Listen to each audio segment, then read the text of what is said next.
Welcome back, Lelanders, to a new episode of Lelanders Ley Lines, Special Edition Artemis Watch Party. Now I figured today I'll be working on some advanced or theoretical gravity well maps and how they interact with different bodies in our solar system. And while I was doing that, maybe we'll do an Artemis watch party where we'll discuss what's happening with Artemis. And maybe a little bit for this live stream, I'll try to talk a little bit less so people can just check out the maps, and I'll try to answer viewer questions if we get any. I haven't done a NASA watch party before, so I'm not really sure if we'll get any viewers or not. Alright, so if I had to guess, maybe one or two. Alright, so anyways, here's the Artemis live feed from the Orion spacecraft, and apparently we're allowed to share it on YouTube. So I was like, that's pretty sweet. It's non-copyrighted, as far as I've heard. So, just like to share that is from the official NASA page. Oh yeah, and the big news that's come from the Artemis program today is they intend to fly by the moon and take pictures of the surface in a specific area. Can anyone guess the areas? Not the private areas, but no, it's the Apollo moon mission areas. They're apparently going to take the first evidence that they ever went to the moon before my lifetime, 50 years ago or more. It's hard to believe, because I'm no spring chicken, and yet NASA still hasn't been to the moon in my lifetime. Yeah, I was born after the moon mission, so the Apollo days.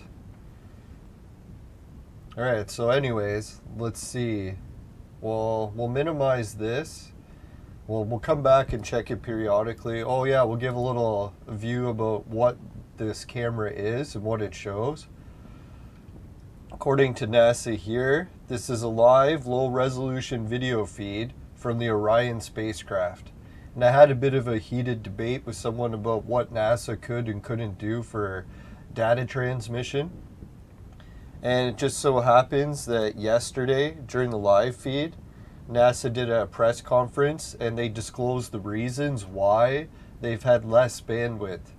And they had some sort of bandwidth problem, communications during the relay, because they had 3 different bandwidths. One for the craft, the relay station, and then the ground receivers or transmitters, however you look at them.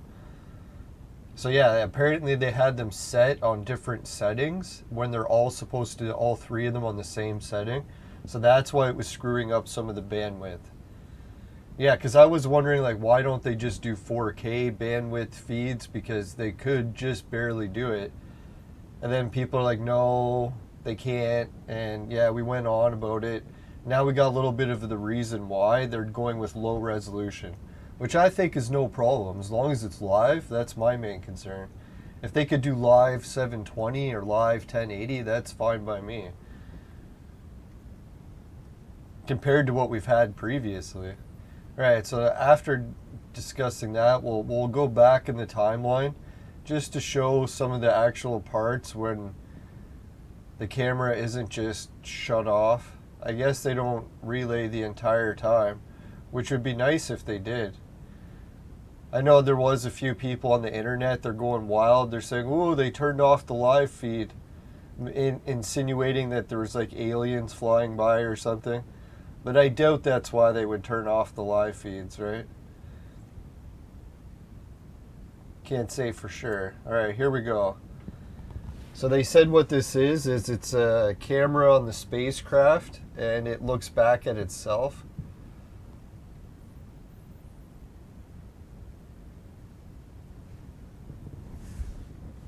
And let's maybe speed up the player speed, right?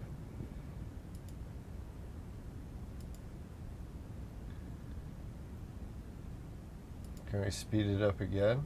No. Well, custom is as fast as it'll go, eh? Oh, it's not even playing. There we go. So we sped up the live feed and we're just checking it out.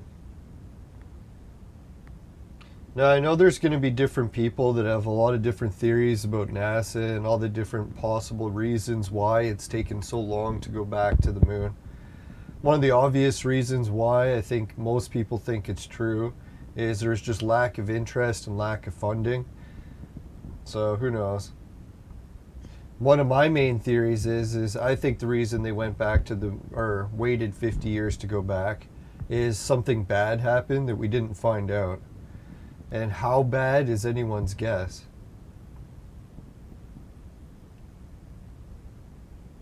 Especially when you look at the reaction of the astronauts after they got back from the moon landings. They weren't exactly happy, right? So it almost did seem like something really bad happened on the mission, but the general public wasn't given the full disclosure of what was so bad on the moon that we couldn't go back. Now, obviously, so a lot of people, when they hear that, will jump to conclusions where they think it's aliens. Now, I think that's a wild out belief that is completely ridiculous. I think it's something a lot more plausible. Demons. Yeah, no, I'm joking. No, I'm joking that I'm making fun of the aliens. Could be aliens or demons. I know some people got into the wild theories too, that it's really like the Nazis had bases on the moon. I doubt it was that bad.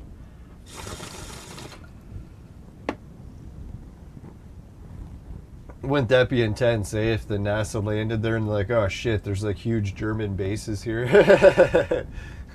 I doubt that. I'm a diamond in helmet. No, I'm just kidding.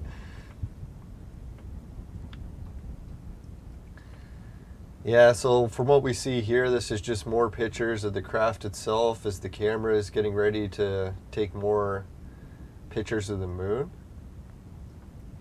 Oh yeah, so just to clarify what's going to happen today, apparently this Orion spacecraft is going to fly right by the moon, close enough that it can take pictures of the Apollo landing sites and actually show people for sure that they landed there.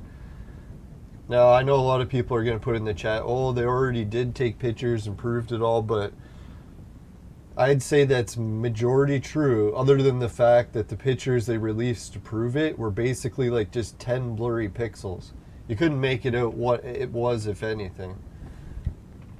Maybe a trained eye would look at those pixels and be like, oh yeah, that's definitely the Apollo moon landers and all that. Well, it was literally like just blurry pixels is all you could see. So maybe let's do that. Let's check out the Apollo moon mission site pictures. Apollo. I always forget how to spell Apollo.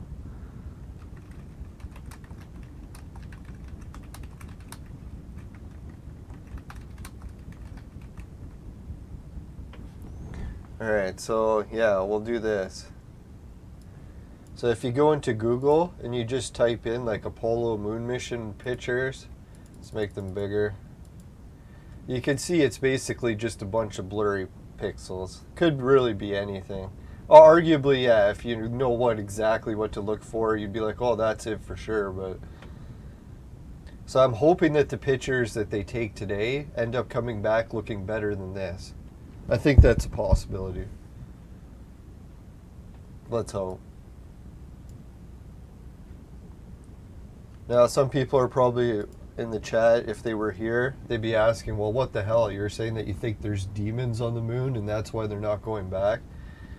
It's like, well, I'm just one of those people that studies a lot of ancient legends and mysteries and tales of what used to happen in the olden days. And it turns out that's like a lot of cultures believed, is that the moon was actually used as a prison and demons were put there so that they could finally get rid of them from the earth. That was one of the problems in biblical times. If anyone's read The Village that hated Jesus. Jesus is one of the world's most famous exorcists, although hardly ever talk about his exorcisms. But yeah, he got hired by a village or asked to go to the village that had a bad problem with demons. So he got to the village and he found some of the villagers and yeah, they had demons really bad. So Jesus is like, yeah, no problem. He can get the demons out of them. So he got the demons out, but guess how the demons got revenge? Turns out demons, once they're cast out of a human, they can just grab another host. So instead of going for other humans, the demons went to the village livestock, like the rams, the sheep, the cows, whatever they had, goats, and then they ran them all off the cliff. So obviously they could have had a giant barbecue, but the entire village was pissed. They're like, holy fuck, Jesus, you just killed all of our livestock.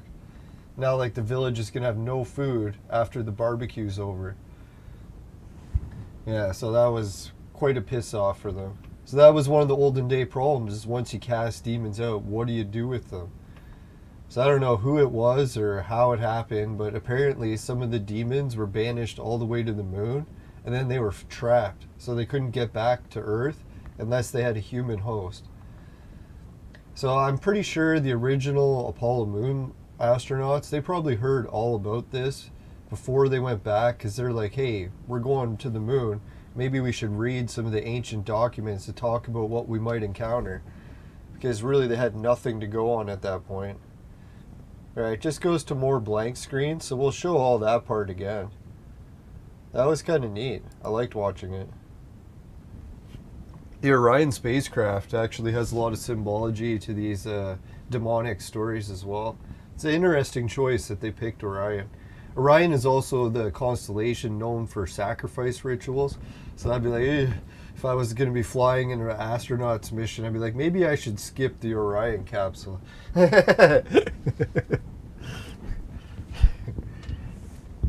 Not to imply anything. Yeah, so I think what happened too is that's why a lot of the, well, not a lot, was it one of the astronauts was a Freemason that went back to the moon? So if there was anyone that was into summoning stuff and did demonic entities, not to make fun of Freemasons, I'm sure not all of them are into demonology, but there's probably one or two.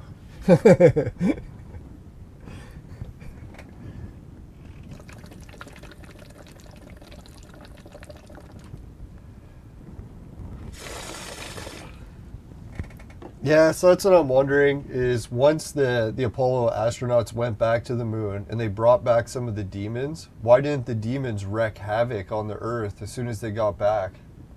What I was thinking the problem the demons had is they wanted the moon missions to continue so they could get rest of the demons back to the Earth. But the problem they had is when the astronauts went, there's very few of them, and then the program just stopped right away.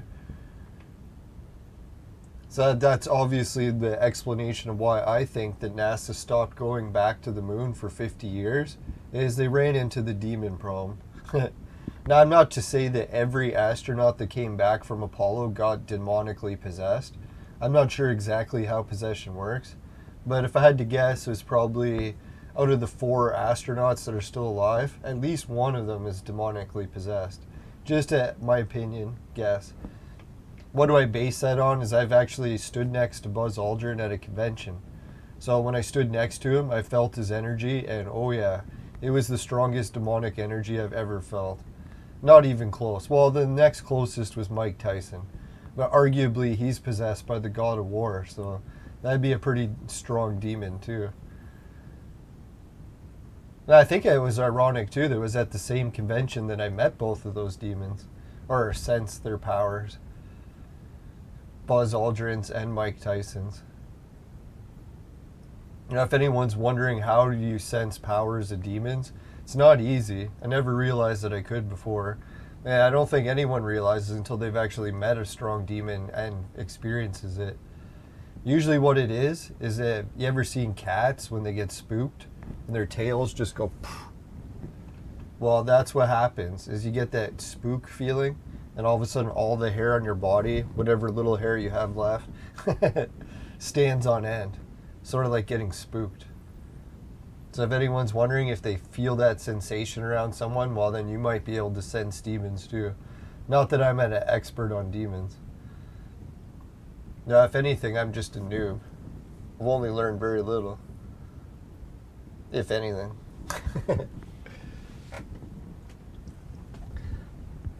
Oh yeah, is that the Earth? That is. If you look way into the horizon there, beneath the probe, or the Orion's panel, that looks like the Earth. That's fucking sweet.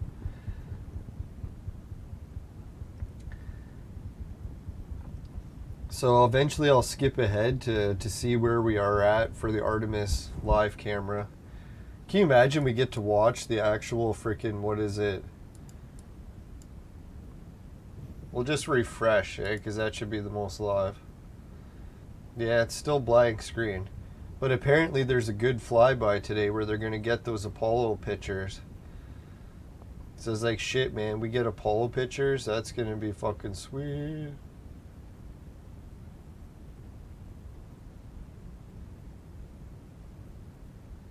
Now, I'm thinking the future of, like, NASA and all these probes and missions. I really just want 24-hour live cameras everywhere. Like, one on the moon, one on the space station around the moon. There we go. That's a beaut, eh? Shot of the Orion capsule spinning to the planet.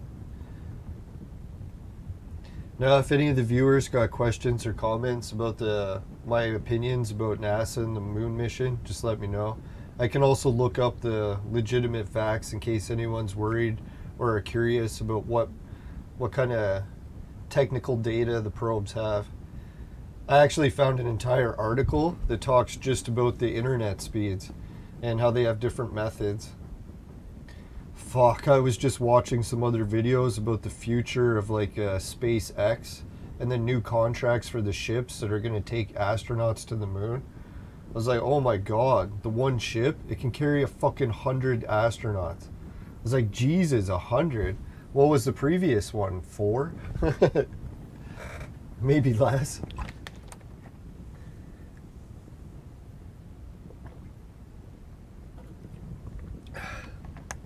No, and no questions are too wild for this show. Well, within reason of the YouTube guidelines, but... Oh, look at the NASA logo there on the probe. That's nice. See, you know what's weird thing about NASA? They're always like, oh, we need more funding. What the fuck are you doing, NASA? Like, seriously.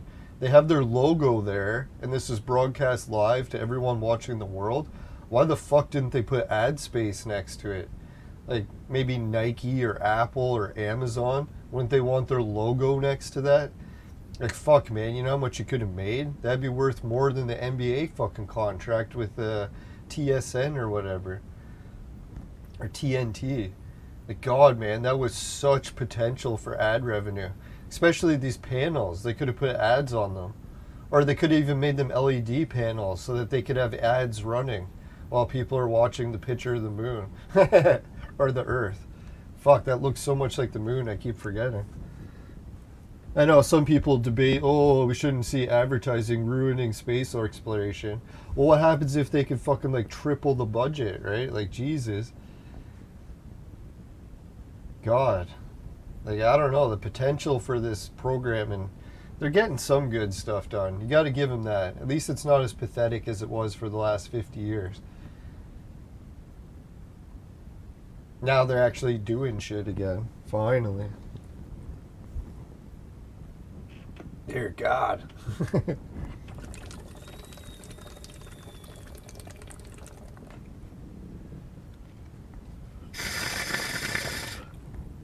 Alright, so people are probably going to say, oh, that wasn't really much evidence that there's demons on the moon. We'll see if I can find any more evidence. How can we do it? Alright, let's go to my gaming room screen for a second. We'll be right back. Now I just got to open some folders, and I don't want to show the wrong images on the screen. So usually I just switch to another screen temporarily while I look it up. What I have is a folder with NASA images. So we'll go over my entire NASA folder. Oh fuck, there's 3 images in it. That's not the ones I was looking for. Weird. I was thinking too, yeah, I found them right away. Perfect. Oh, maybe it's under space. That could be it.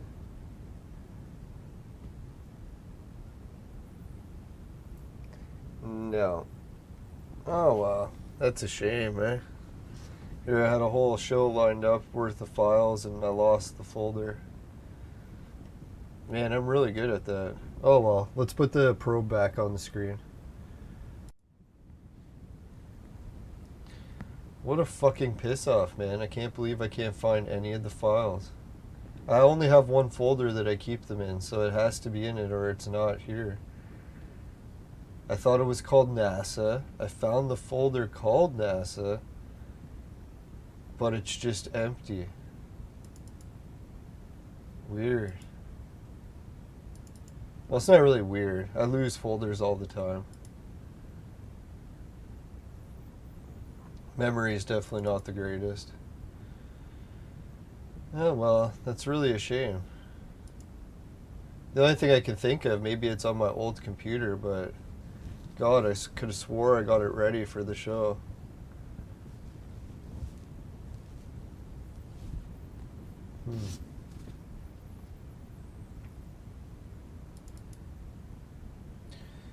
No, maybe I have a folder called Roddenberry. Fuck, man. Why is it all gone?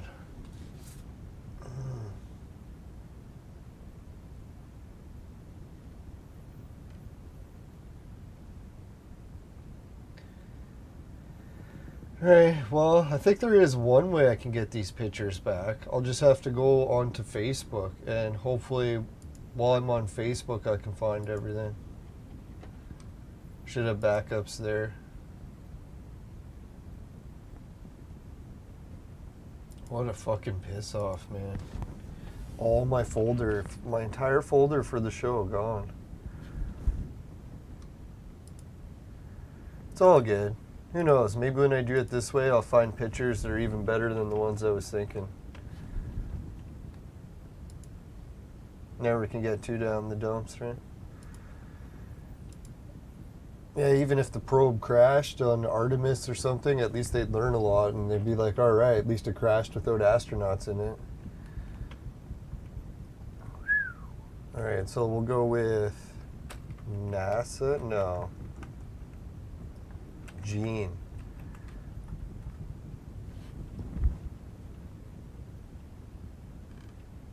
What the fuck? There's one of them. Thank God. Alright, we'll download this one.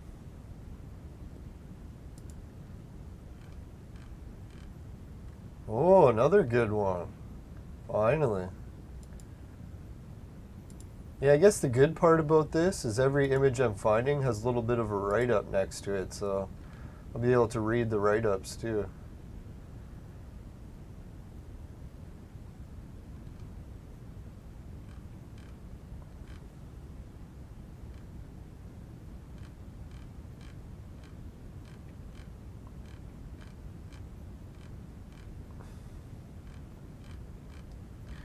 Now, I'll make sure to check my old computer and get all those pictures off for next time, too.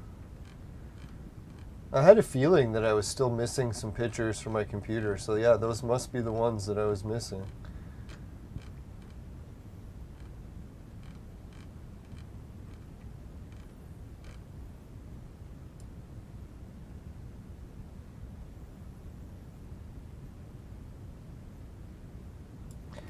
Right, so some people are going to say, what happens, what evidence is there that when the astronauts went to the moon, that they were warned not to come back?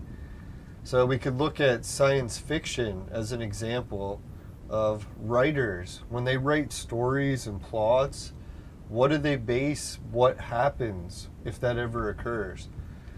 So we'll go to an episode of Star Trek. Let's see if I can get the image now. Some people might have heard of this before. There's an episode of Next Generation, STNG, Star Trek The Next Generation, Season 4, Episode 14, called Clues. Clues. So I was thinking, isn't that funny? It was an episode of Star Trek based on this philosophy that what happens when the Enterprise goes to explore a new body, say like a moon or an asteroid, and they encounter an advanced civilization or some sort of aliens that are so powerful that they can just destroy the entire ship, sort of like demons. So what would happen? So not to ruin the episode, but spoiler alert, if anyone hasn't heard it, what Gene Roddenberry wrote into the episode is when the Enterprise encountered a civilization like that, they gave them one ultimatum, is that they could leave and never come back, and then they'd be allowed to survive. They had to promise, right? Like, well, yeah, and they didn't even promise. They erased their memory, and they tricked the entire ship after they erased their memory. And how they kept getting caught was because of Commander Data. They had more problems deleting his memories than they did human memories. So yeah, Data, they couldn't erase his memory, so he would exactly remember the whole warning from the aliens never to come back. So what does the episode teach us about probes? Well, after the aliens warned them to never come back to the moon, or the Enterprise never to come back to the asteroid, is they started to use false probes to cover it up. So the only way they could trick the entire crew was if Data started sending out false probes and then taking the data and tricking all the crew. Like all the information he got back from the probes would be manipulated. So he said the only way he could keep the Enterprise away is to make sure that they never sent space shuttles or any manned craft, because if they did, then all of a sudden he couldn't fake the data. It'd be harder to trick the crew if they actually went with people. So that's kind of fucked up, right? That's the whole storyline of this episode 14. Anyone hear what happened after this episode aired on TV? Gene Roddenberry died of a sudden heart attack, and he was young. So yeah, it was a very sad situation, and I'm not trying to make fun of the family and saying with some sort of big C word. But yeah, what I am saying is that maybe the universe had it in store. When too much things come out, it's like you're just bound destination, final destination wise, destiny, whatever you want to call it. But yeah, it's kind of really sad, eh? This was the last episode that he ever worked on that aired on TV. Arguably, he helped write some of the other stories and stuff, but for actual full-blown last episode he worked on, it was this one, Clues. Well, maybe no, it wasn't the last one he worked on, but it was the last one that aired before he died. I think that's how it worked. But anyways, yeah, I think he died around something to do with 6/6. Oh yeah, and then who was it? Kubrick died around the same age, same cause, sudden heart attack. Oh well. So, not to make fun of his legacy, I think Gene Roddenberry, there was nothing sinister about it. He died naturally of a heart attack, but just in the fact that it occurred around this time was just weird timing. But what a plot for an episode, right? Like, holy shit. Especially when you compare to what's happening today.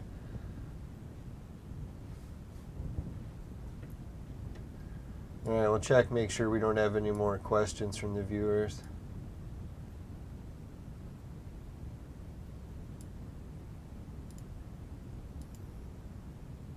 Now, if any of the new viewers haven't heard much about Gene Roddenberry, he was the guy that started writing for Star Trek and all that. I think he was the guy who created Star Trek. But sadly, once he died, the show kind of went downhill. You can imagine, like once the creator of it's gone, they try to keep the dream alive as long as they can. I don't have anything that against modern Star Trek, but it's not entertaining enough for me to watch it, especially comparing it to the originals.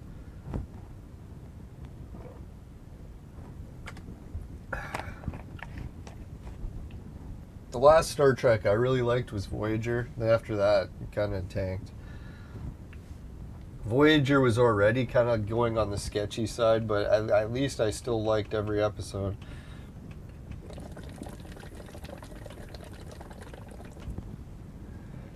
Star Trek Continues. I actually like that fan remake. Really good, too. I tried watching Picard. It had one or two good episodes, ones with the Next Generation cast in it.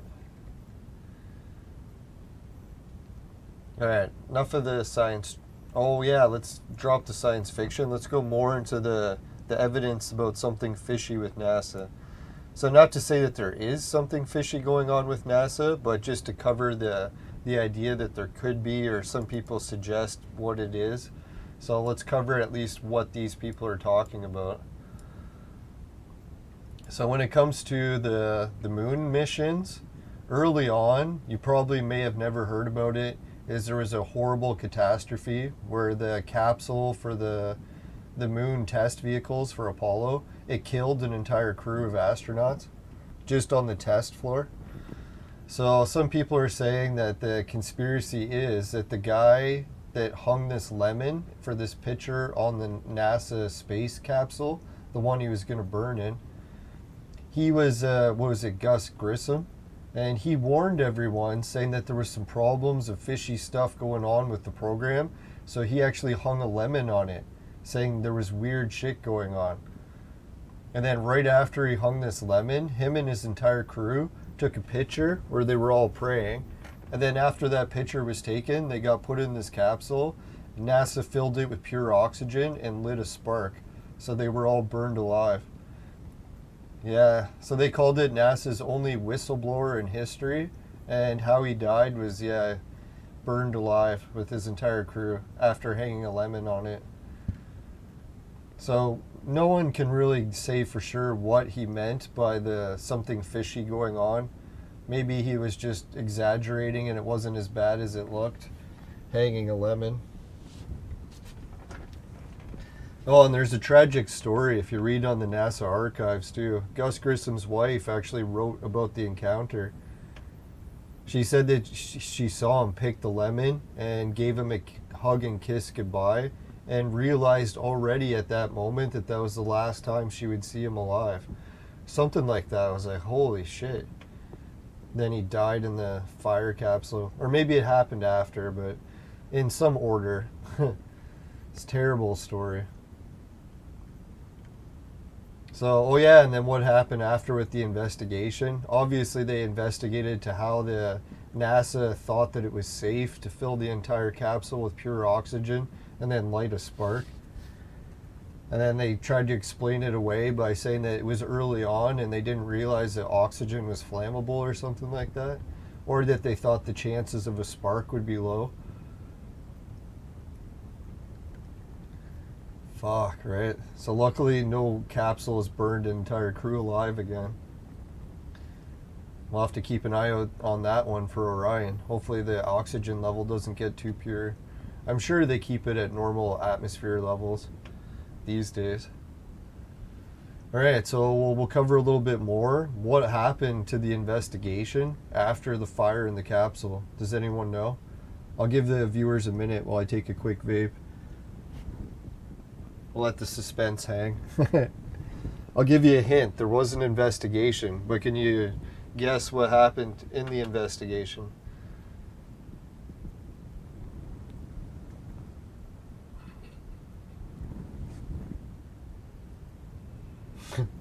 Now, just to paraphrase it, it's been a while since I heard what happened in the investigation. I used to have it all in slides, but sadly I couldn't find them. At least we found 2 of the slides.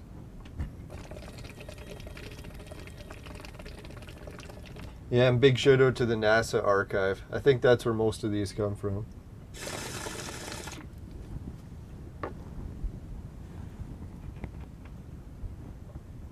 Alright, so what happened in the investigation after the entire crew was killed in a whistleblowing accident? Accident? No, I shouldn't joke. It's terrible. No, what happened is the investigator determined that there was some sort of wrongdoing and that it deserved a further investigation. Just to paraphrase it, he found something fishy going on.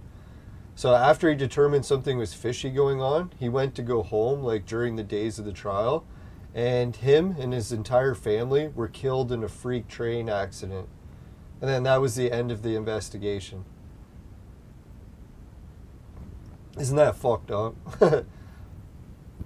It's like you think the biggest whistleblowing accident in NASA history started to get investigated, found wrongdoings, and then the investigator and his entire family died in a freak accident before the trial could be concluded, and then the trial was never finished. I was like, what the fuck? Who knows? Maybe the trial was concluded and they just didn't really publish much of those results. That could be it. So not to accuse anyone of wrongdoing, they said they looked into the train accident, and it was a very freak accident. So it's almost another one of those Final Destination moments where it doesn't really look like there was any wrongdoing. It was like just the universe was destined to stop that from happening, for the information about the demons from leaking out.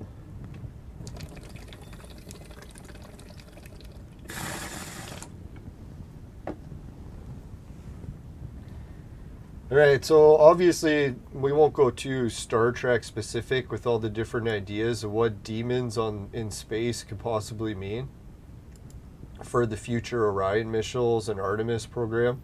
But I was thinking is we could also look to Stargate. I don't know, has anyone ever watched Stargate? Pretty good show. So basically, if you applied the Stargate philosophy, when the astronauts land on the moon, some of them, not all of them, are going to get possessed by the demon. And in Stargate, they called it like the Goa'uld, and it was like a big serpent that would go on the back of their head, take control of them. So we can sort of get an idea of what would happen then, right? Like some of those people that get possessed would end up coming back to the Earth, and then now they're on the Earth and not trapped on the moon anymore. Plus, they're hoping that they can get more people to go back up to the moon to bring more of their species back. Now, it's interesting that Stargate is apparently making a comeback with Amazon, although Amazon's going through a lot of cutbacks right now because Jeff Bezos had the big divorce, and then he also had a huge lawsuit that he lost. So I think it was like a double whammy there, right? So I'm hoping for Jeff Bezos and Amazon that they can recover and bounce back, and we can see more of the Stargate series go on TV. I think that'd be really weird though, if Stargate was on TV talking about like demons possessing people from like ancient history. And then all of a sudden the astronauts are having that problem when they go to the moon. Keep bringing back like these Buzz Aldrin type demonic entities. Not to pick on Buzz. I'm sure he might not have demons. It's just an opinion, right? And even if he does have demons, don't we all? Yeah, where did the Earth go? Must be because the probe's changing direction, huh?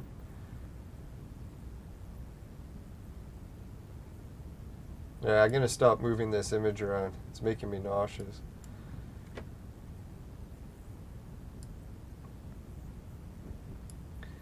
Yeah, so that's just some wild ideas and opinions. Not official stories or anything. Hey, Rusty Valor. How's it going, man? So has anyone else been watching this NASA stuff? I can't believe they're taking Apollo moon mission pictures today. And they might even show it live. That's what I'm hoping to see, but I'm pretty sure they said it was around 1 or 4 o'clock p.m. today that we would get to see it live. So it was a little bit early to start the stream. Right now I'm just fast forwarding and checking through some of the pictures of earlier parts of the live stream. Right now they have in a blackout mode. I think it's oh, they changed the signal. It updated. Let's check it out. They got new footage just a few minutes ago. Oh, this is the footage inside the Orion capsule, right? I think they have a picture of what the astronaut dummy or mannequin looks like. Alright, so Rusty Valor doesn't know anything about the moon mission program at all. Alright, so let's, in case any viewers are tuning in that also don't know anything about it. What happened is NASA started to realize that there was a space race heating up between Russia, China, and the European Space Agency, India, and the United States. And basically what everyone's doing now is they're all racing to get to the moon and colonize it. And yeah, I think the only reason everyone's racing now is like China was actually legitimately starting to get close. So all the other countries are like, oh shit, we got to start picking it up. So what happened is Trump decided to declare Artemis moon mission, which is going to start, well, it has been going for a few years, and it's supposed to land man on a moon in under 4 years. So that's a pretty bold statement.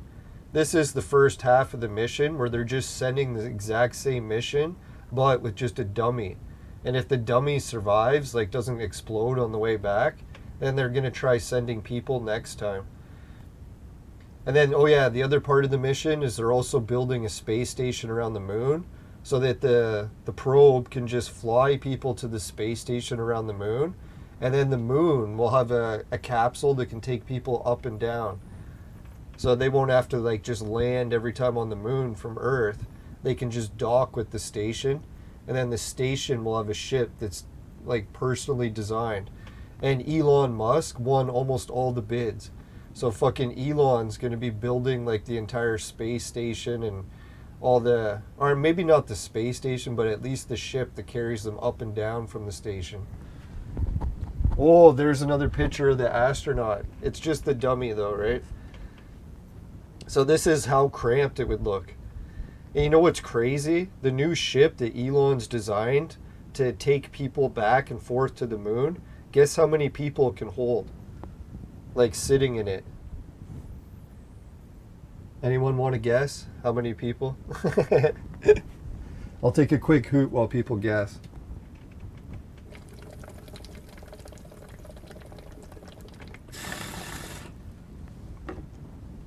Alright, I won't let it last any longer.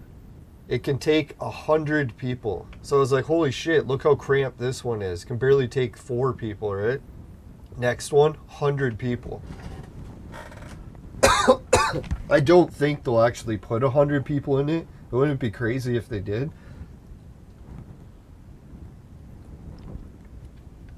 I think the whole reason for the 100 people thing too is just so that they can start like build the moon base, and once the moon base is built, they'll be able to move a lot of people back and forth.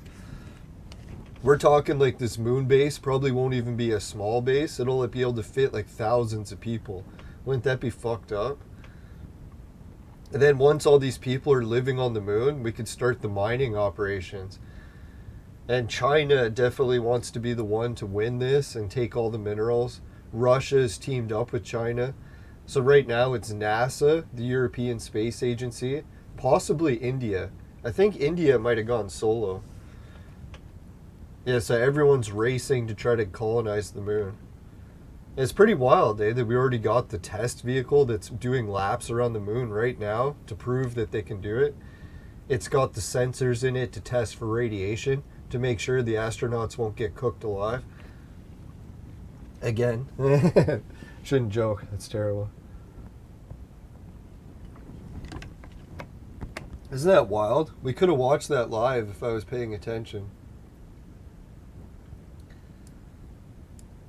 Alright, so this is what the camera's at now. Apparently it's going to start showing some more images of the moon and shit. Isn't this wild? We actually have a camera at the fucking moon showing live images. This is the stuff that the UFO guys used to dream of, right? They'd be sitting at their basements, like going through the footage and trying to find any UFOs flying around in the background. Live fucking images from space. This is better than any Star Trek episode when you think about it. I've never seen anything like this in my lifetime. Fucking probe going around the moon live. This is intense. Especially since like it's a real capsule that could take people if it had to next time. Apparently they're not going to reuse this one. They're just going to copy the same design and make another one. So I was happy about that. They're not into that space recycling nonsense.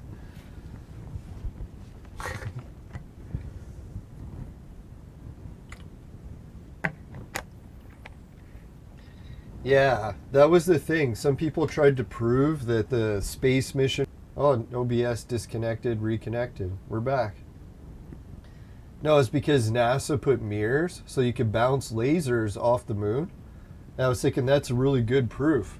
But there was one problem with that evidence, is the Russians did it too. Except they just landed mirrors with probes. So some people had to argue, well, if the Russians did it with probes, then couldn't have NASA just did it with probes too and said they did it with the moon mission? So I don't know. But either way, what I was thinking, the moon is possibly the world's best internet solution, right? Everyone's thinking, how can we all connect to the internet We got Elon Musk with that stupid satellite link stuff. What is it? Starlink. Not to make fun of it, but it's just way too much space pollution in my opinion. Especially the potential radiation from fragmenting aluminum. But anyways, so what I was thinking is use the moon. Basically put a giant mirror on the moon, so if anyone can see the moon, then they'll be able to connect to an internet. Wouldn't that be cool? Like call it the moon net or something? The only thing I was worried is the moon internet would probably have a bad delay because the signal would take so much longer to bounce back and forth compared to just a regular satellite. But you never know. Technology might improve to the point where we can bounce that signal off the mirror just as fast off the moon as off a regular satellite. If we could, it would be borderline space or time travel, so it might take a while. Alright, let's go back to the signal from what they played previously.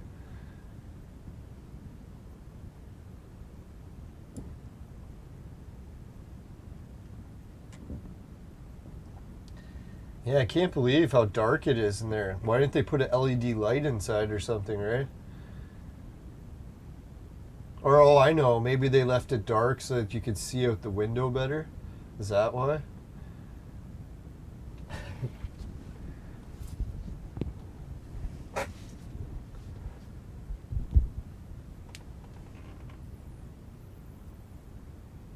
No, it's getting to be exciting times, because as soon as the moon base is done, and they can fit like 1,000 people in it, they're just going to keep building more moon bases, right? It'll get to the point where the moon is going to be like the next Tokyo, where they'll have like a fucking stadium up there. They'll host Olympics and World Cups up there one day. Obviously, it's different gravity, so you'd have to have like a completely different sport league to play, I guess, but still, like the games that you could play on a stadium on the moon, can you imagine how impressive that would be? And especially if we already got ships that are designing to take 100 people. Like that's one of our first ships will be taking 100 people. So I bet you it's only a matter of time before they scale that up and they get like 1,000-person ships. It's kind of scary. No, obviously the main goal for Elon is he's trying to ship all the poor people from the Earth, make them go to Mars, and have it a one-way trip so that they're stuck there working in mines for the rest of their lives. That's what he's hoping. And I think that's why, well, arguably, not to put words in his mouth, but yeah, that's why he wants more and more people. Elon's one of the people that wants like billions, if not trillions of people. He thinks that everyone should have like 10 or 20 kids each because he needs a lot more miners to send to Mars. There's not near enough here. And yeah, once all those miners go to Mars, we're going to see the price of gold and metal and titanium and diamonds and all that shit just plummet. Because they'll have like entire asteroids worth of gold and stuff, right? They'll be able to bring enough gold back to like pave all the roads on the entire planet with gold. That's how much gold they're going to get, right? So that's why it seems a little bit risky to invest in gold right now. Although arguably this space mining could take decades before it gets going. But when you see this stuff happening, you're like, holy shit, man, they could be mining that space material in no time. If they start getting ships with 100 people going up, fucking bases on other planets. Yeah, this is the kind of shit I've been dreaming about since I was a kid. I'm like, fuck, finally, we're building giant bases on the moon. Took long enough, 50 years of fucking doing nothing before I was even born.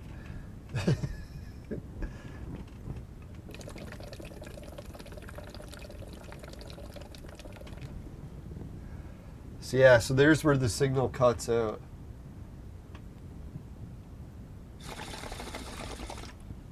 I don't know, that's kind of exciting, but I like the other footage better. Let's go back to that one. It's nice that they keep updating it with more and more live signals. So if you watch this, you get to see more and more live, and you never know what camera angle they're going to show next.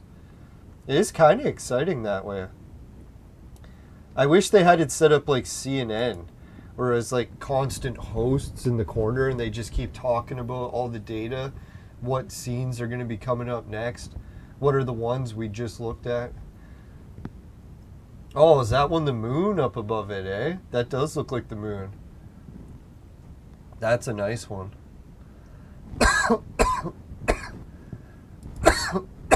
There we go. Now we can see it bigger. That's what she said.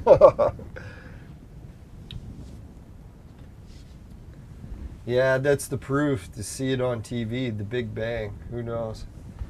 Oh, that was a short clip of that, eh? Let's go back a little. It's probably because I still have it in double speed. Oh, it's normal. There we go. I like watching space stuff in double speed, right? Because it's always so slow. Now, it's going to be exciting to see all the people that land on the moon. Hopefully the demon possession stuff doesn't really happen. If I had to guess, the odds of that is probably slim, right? Like 1 to 2%. Maybe even less. But I think it is still an issue. We don't know what kind of spiritual entities could be living on other planets.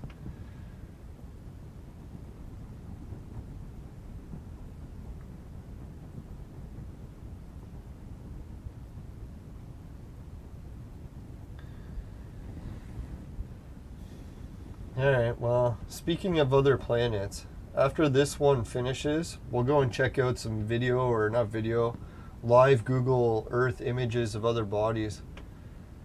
I don't think any of them are live. They must actually be data that's loaded into Google Earth Pro. But it looks very cool. Some of the surfaces, other planets, we'll check them out in pretty high definition. Not just the planets, but the moons and everything. Although the one letdown, the major letdown, oh, here's the cool part. I like how it spins faster. There it is, the moon. Wow, that's pretty sweet. Can you imagine, eh? Soon we'll be seeing that.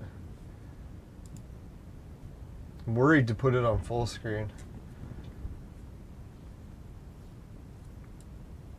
Sometimes with copyrights, they'll allow you to put like little versions, but if you put the full thing, they get upset. Although NASA did say they weren't going to copyright this.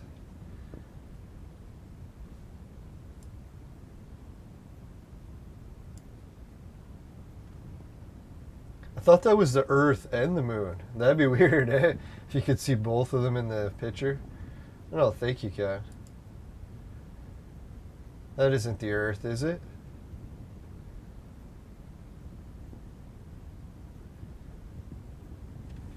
Now, that's the one thing I think most people don't realize is not only is moon and space exploration, like bases on the moon, a big thing.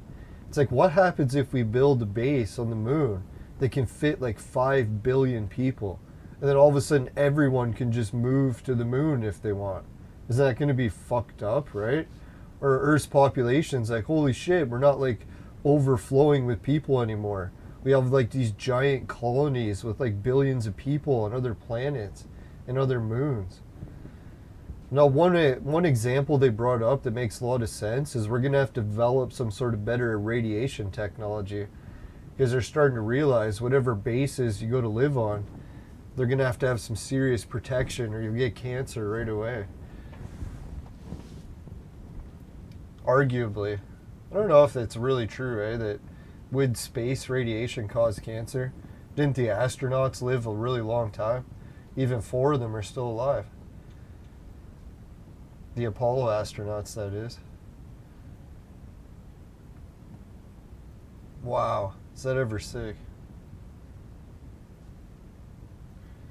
Yeah, NASA always seems like they're hiding something. It's never a straight answer. Some people say they lie about everything, and I'm like, no, I don't think they lie about everything. But I think there's only so much they can tell you. That a lot of this stuff gets into national security, and then they're not even allowed to tell you. So they tell everyone as much as they can. And it's probably not too many times that national security issues come up. Probably only like 10% of the time, hopefully less.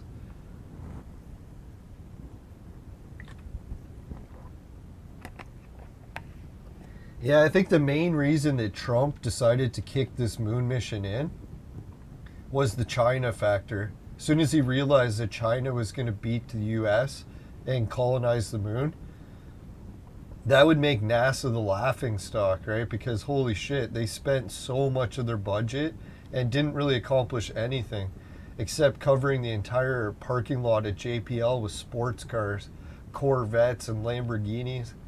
Fucking didn't explore jack shit in space. Look at all these pictures of Uranus. That's what we got for how many billions of dollars every year.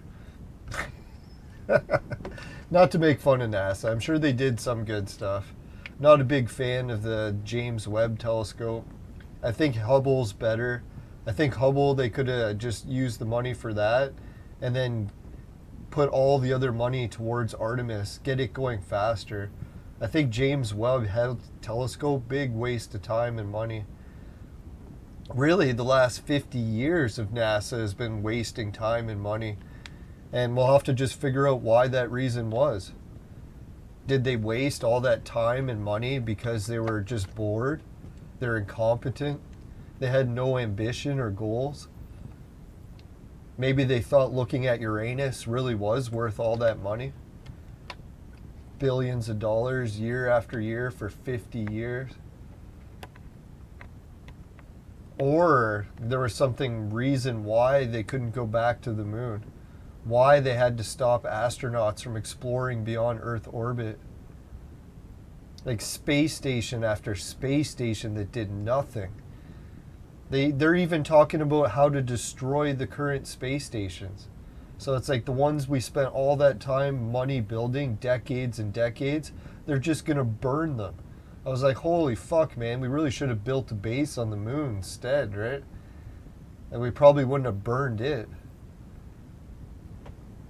Well, I guess the only people that cashed out on that was NASA and their families, right? They built these fucking space stations and did jack shit with them. They didn't explore anywhere. They didn't advance civilization. Didn't harvest any mining minerals or build any bases except for the space station to nowhere. That's really what we've had for the past 50 years, is a space station to nowhere. It's like, basically that's all it was a space station. You couldn't go anywhere else with it. At least now with the moon mission, they'll have a new space station around the fucking moon, and then it'll have options to like buy a ticket to Mars soon.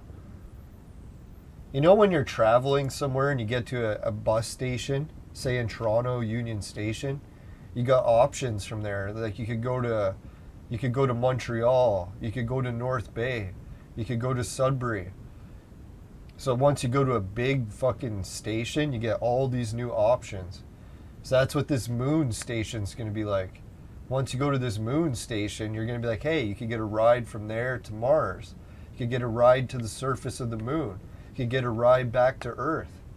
Or finally, you're going to have a base or a station that has tickets to more than one destination. And that's the thing. Once we get that, all of a sudden there'll be a space station around Mars so that people can go up and down from Mars. And then once that happens, who's the next base? We'll probably do a base on one of the moons around Saturn or Jupiter. And then all of a sudden there'll be a space station around it. It's crazy to think that maybe in like 50 years, the entire solar system will be colonized. It seems ridiculous that it would go that fast, but holy shit, man, we went to the moon in 4 years this time. 4 goddamn years we're going back. So if it only took 4 years to go to the moon, maybe it's 10 years for Mars, fucking 20 years for the other moons of Jupiter. That'll be crazy once we start getting like bases like way out there. We'll have bases on Pluto. That'll be crazy, right? Imagine how much you'd get paid to be a miner on Pluto. The pay out there is probably crazy good.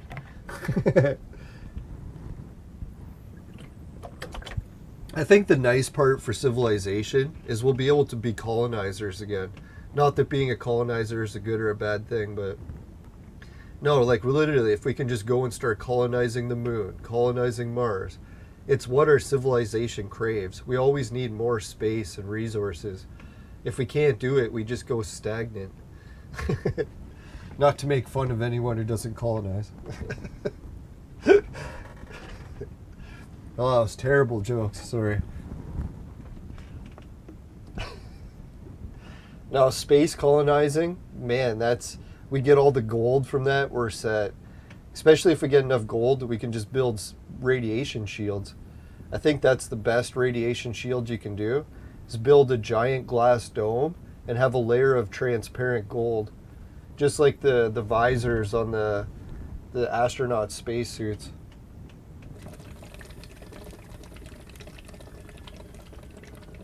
And you don't even have to do the whole base with a giant roof, right? Like you could do most of the base buried underground. Just have one window, and then that window has like gold over it, so it blocks all the radiation. You could even make it half and half. Have it half underground, half giant dome with a radiation shield. Oh, I can hardly wait to see the first moon base, once it's built. That'll be exciting. Because then we'll be like, oh shit, now we have an actual camera on the moon base all the time. And I'm going to check the live feed, see if they got anything fresh. Imagine we catch a fresh segment. I'm hoping. Oh, it's back to black. Maybe that means something. I don't know. Let's refresh it. No, still nothing. God, I'm so excited to see the next live segment. Imagine we catch something really exciting live. Aliens fly by. Like, woo, that'd be an exciting live stream. First contact with aliens. Yes. Alright, we'll put it back to the astronaut in the ship. Or the mannequin. I know the conspiracy guys are going to go crazy over these mannequins. They'll be like, oh, it's always mannequins.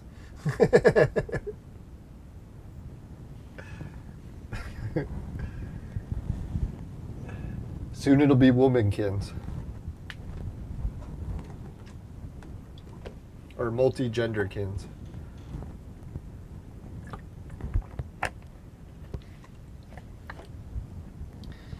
Yeah, I'm starting to wonder what are the best planets for moon bases. Oh yeah, that reminds me. I was supposed to go and show everyone the other planets and potential moon bases. Yeah, I was surprised. Like NASA, you got to give them credit. As much as I make fun of them, they're doing some really good stuff. Oh, maybe I should keep that open. Yeah, what I'll do is I'll close that. We'll keep that. Now I'm just going to put this on the live feed. So when anything happens live, I'll see it happening live and we'll be right back to watch it. But in the meantime, we'll just put on some other planets. Alright, so what I've been doing lately is this is one of my gravity well maps that I've been working on. And Google Earth actually allows it to be applied to any planet or body in our solar system. So I'm just checking the results on different planets and moons. Which moon is this? Let me check. Oh, I can make it bigger for everyone too. There we go. Gotta make sure I keep that Artemis feed. Alright, it's back to the multicolored squares. So once it comes back to a live feed, we'll put it on.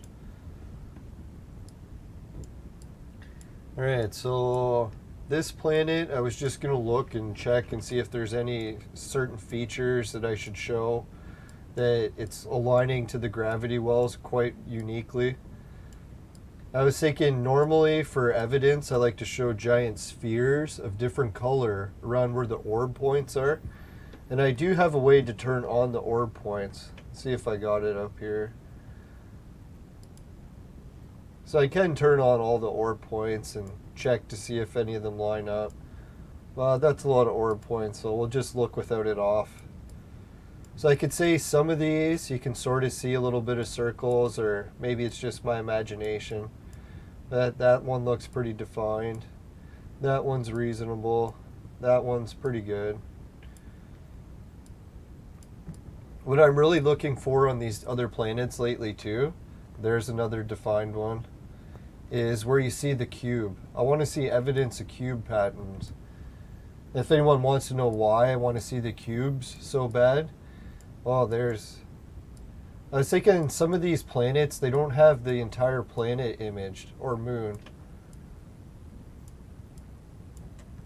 So we're left with just half of the planet, but yeah, that half of the planet is pretty good for verification of the gravity wells lining up. And it seems like it's not seismically active anymore, because sometimes it will have moved. So it's hard to get defined spots. Alright, so we'll check out the best one of all, just to give an example so people know why we're checking out other planets. Who knows, it might not be the best one of all, but the one that we've seen so far that looks the best. Where is it? How's the NASA stuff? Still just blank screen, nothing yet. Where the fuck is it? Oh yeah, I'm looking for Mars. Grand Light Tour, let's close that. Ah, there it is, Mars and its topography. I think that's it. There we go.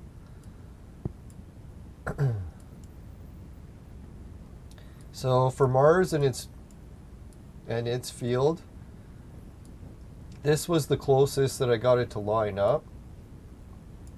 But it turns out if you take this image here and just overlay it over here, it does fit in. We'll see if we got an image for that handy.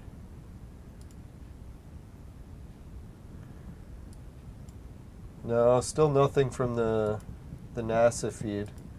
Hopefully something soon. Ah, there it is. So if you take that gravity well field with the cube and line it up with Mars, I think because Mars is apparently seismically non-active, although I heard recently they did detect an earthquake, but maybe the surface of the planet hasn't moved long enough that the effects of the gravity well points have had enough time to make large volcanoes. So here we have some of the largest volcanoes pretty much lining up with it rather nicely. So that's why I'm checking other planets to see how they line up. So if you're ever wondering why I take up that image to see if it overlaps on different angles too.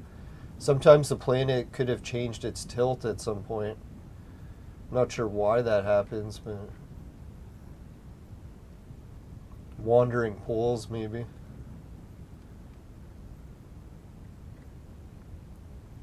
Alright, so next we'll go back to the entire folder of the Grand Tour. There it is. Fuck, I forget what planet we were on. So I guess we'll start at the inner planets. Alright, for this one, the first inner planet will be Mercury. And Mercury does not have any moons, apparently. And the image is in 1.2K low resolution. Not sure why that is, but... So hopefully they get this up to 4K one of these days, huh? Alright, so we're just looking at how the gravity wells line up. To me, it almost looks like there's a line like on the edge of here and here that's blurry that goes right down the middle. That could just be the software.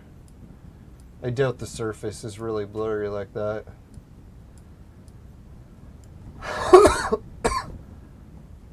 Now, I kind of like it when the gravity well has like orbs that line up right in the center of the pyramid or star.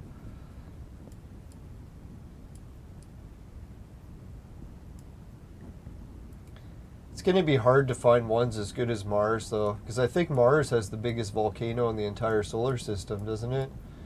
So finding one more impressive than that, it's going to be hard.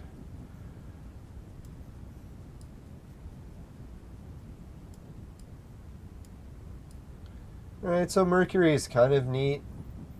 Maybe a little bit of alignments. Let's zoom out a bit and see if we see any of the circles lining up. Seems like they do a little, eh? Not a whole lot.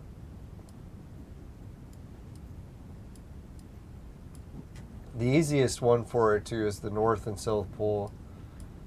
You can see that their alignments are always going to be like that just because that's where the tilt is, right?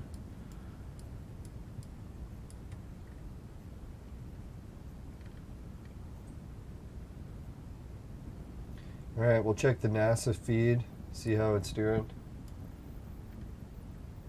Still nothing. It does say that it's sending HD though. That's a good sign. Hey Mom, can you close my door there? Thanks. It's just the laundry machines are a little bit loud. Alright, so we'll keep the NASA stuff off to the side.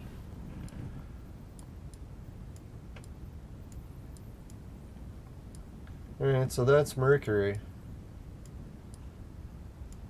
Yeah, so you can see the poles. They're always going to be a big circle around that because that's just like the top of the planet, right? It's basically the geometry of how these gravity well maps works. Takes that original pole measurement and then just doubles it and doubles it and doubles it until it covers the whole planet with great circle lines.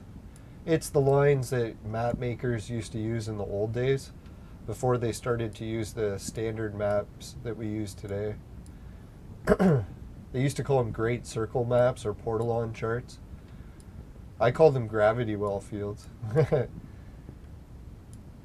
With sacred cubes, or the sacred trees.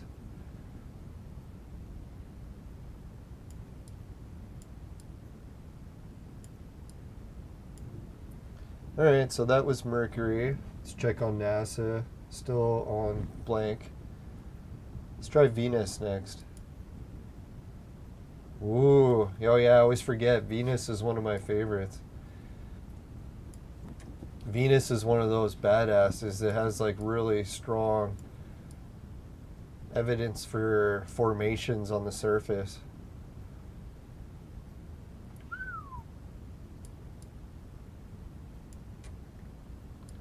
Now, if we find anything neat, it could be on Venus.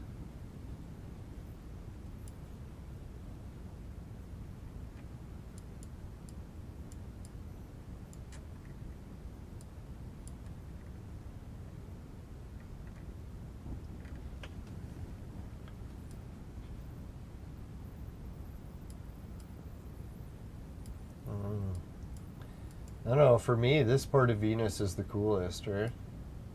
It's like Venus's ring of fire. If anyone's wondering where this is in relation to Earth, let's check it. Yeah, it is the ring of fire.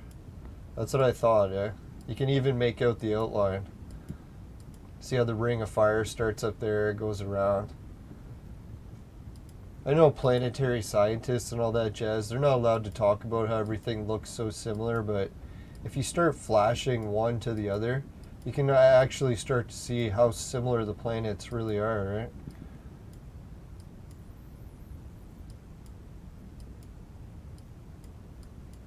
Holy shit, you can even make out the like land bridge thing here, eh? Between both.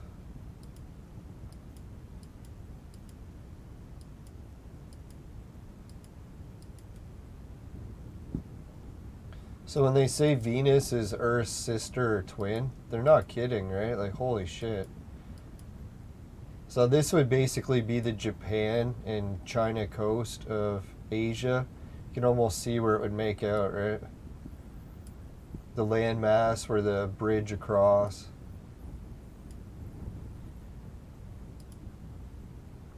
Hey, Steadfast, how's it going? Yeah, this is kind of exciting, eh? I've never checked out a lot of this before. Now, if anyone thinks it's cool that Venus and Earth are so similar in their scarring on the bottom of the planet, it's fucking almost the same for Mars and Earth, too. So that's why this is how my gravity well evidence is really stacking up, is I have to prove that not only did it affect Earth like this, but since it's the same field and pattern, there should be similarities on other planets. And if that isn't similarities, I don't know what is, right? No, thank God for Venus, eh? The markings on it are so distinct. So this is Venus's biggest volcano, I bet. And right over here is where Hawaii would be on Earth. It's the same thing on Mars. Their biggest volcano is like right about here. So their volcanoes are always usually within this ring of fire. And this ring of fire is the big opening in the gravity well field.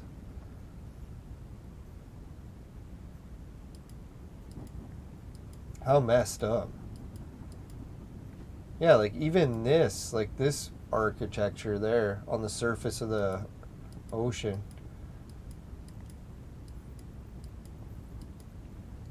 Yeah, I'd like to see an image of what Venus would look like if you covered it in water. So I'm hoping one day I got to get a really famous scientist on the show and just get them to bug Google for me. Like, come on, Google. You got to give us some more options with this Google Earth Pro, not keep taking it away. Because there's a lot of good shit. Alright, next what we're going to do is check out the NASA feed. Still nothing yet. They usually do it like every 20 minutes. They get some new material and they air it again, right? You can see at first they did the probe. Then they did the Earth. Then they did the Moon. Then they did the inside of the capsule. Oh, we missed that part. So we'll come back to that as soon as I get some more fresh stuff. I'll refresh it just to make sure we're not missing it. Yeah, I refreshed it, still cut out.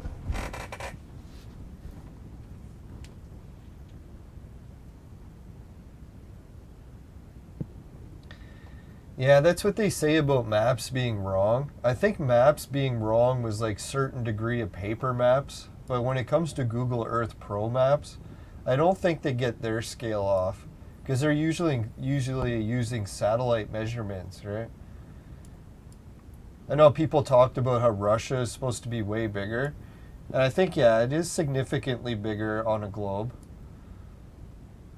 Holy, look at this one, eh?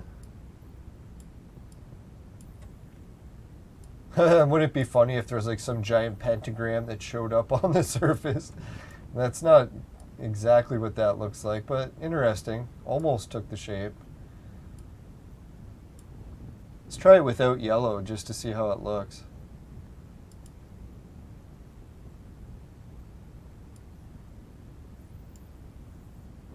Yeah, Venus is definitely one of my favorite planets. I guess second to Mars.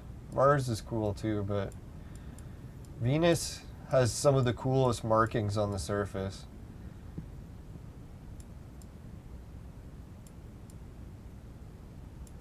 Now, I really wish that NASA would have done more TV shows showing off the surface of these planets. A lot of times when I look at these Google Earth maps, they're like the first time I've ever seen it. I wonder what they say this is, eh? If you look at it sideways like this. I know what it would be on Earth. Does anyone know what these lines match up? I can recognize it already just by looking at it. This is the plate lines of Earth, because they split like that right off the coast of Africa. Africa would be there. Here's where the Earth's crust would split. It would go up there, go across to North America. So maybe that is the plate line split. Let's check it for Earth.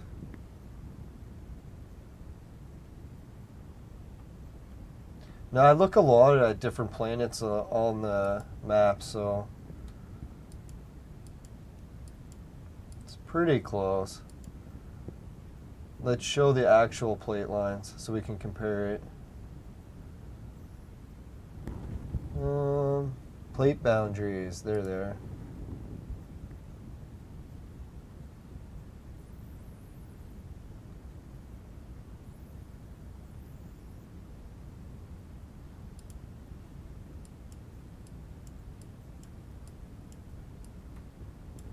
So there was that field there.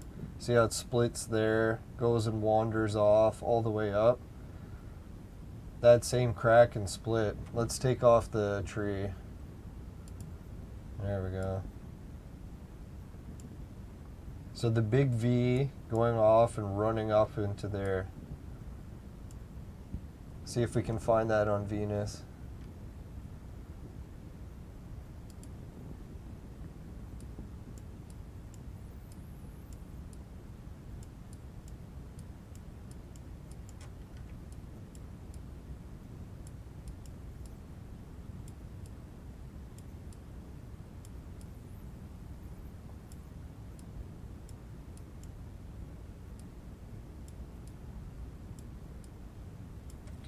I think I've almost looked at Venus as long as I can. There we go.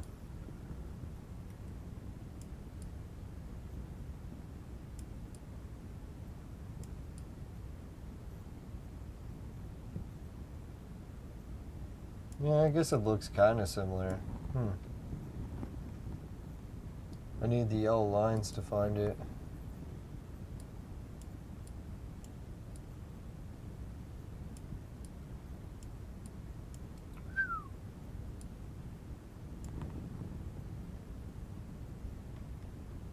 Alright, let's put the tree back on.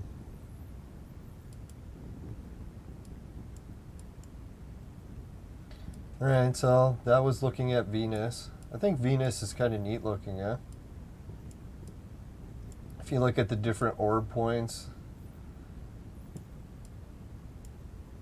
Usually the orbs are famous for things going around them, rather than making it right over it. Ah. So that'd be the Australia upside down version of Venus. It's weird how similar even this line is.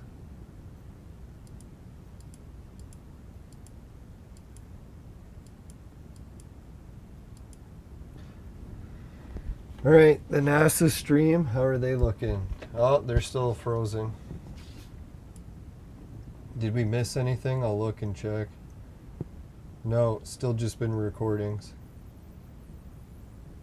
Or still just those orange bars, or colored bars.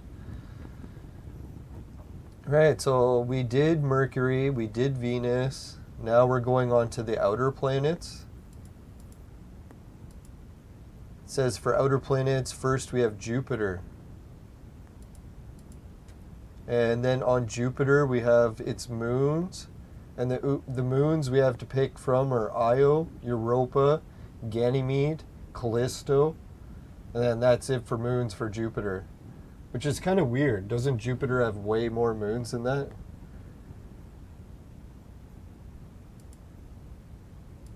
So anyways, first we'll look at Jupiter. Could be the coolest.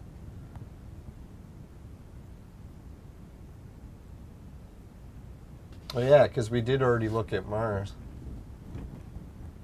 Come on, Jupiter. It's taking you so long to load. There we go. Now, what I like about Jupiter is I was trying to find something with the red dot or the storm to line up, but technically the storm moves all the time, so it can't really line up too good, right?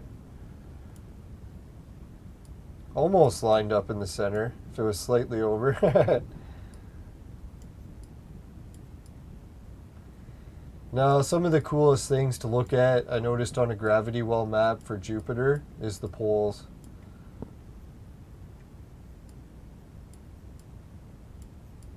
Ooh.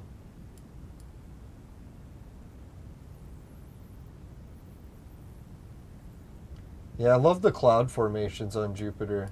So trippy. Let's take the trees off for a minute. Oh, I remember why. But blue.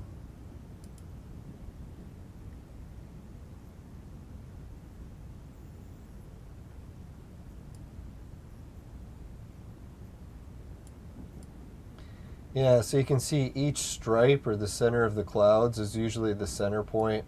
The reason that is because of each one of these lines marks the, what do they call it, the solstice point, not the solstice point, the Cancer, the tropic lines, the Arctic Circle line. Let's try the big circle.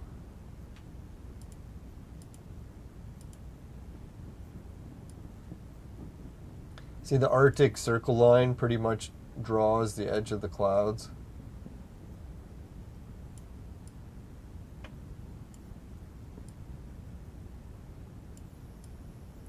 Seems like the cloud formations on one pole are much more defined than the other, right?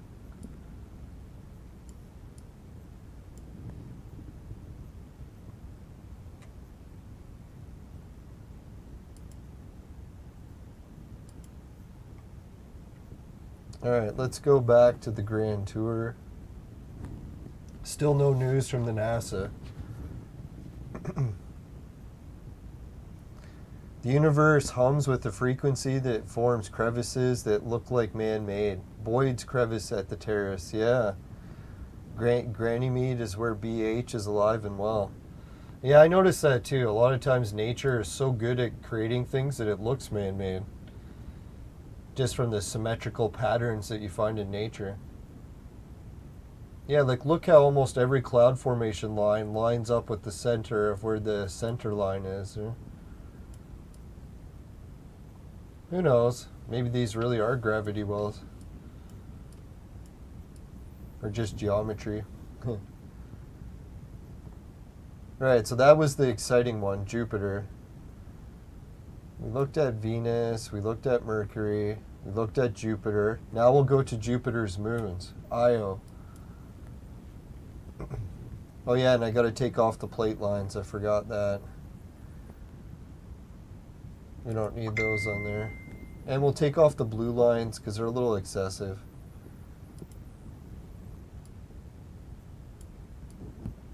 Now, Jupiter's moon Io, look at its color, eh? It's kind of hard to make out with yellow lines. I wish the lines were black for this planet. A lot of interesting markings, too. Makes you wonder, is it volcanic or what is it caused by, eh? Let's put the sacred trees on, see if we see anything stand out.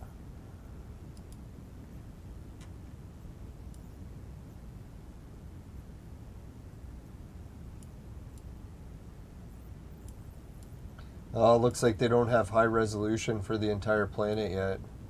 Parts of it are a bit blurry.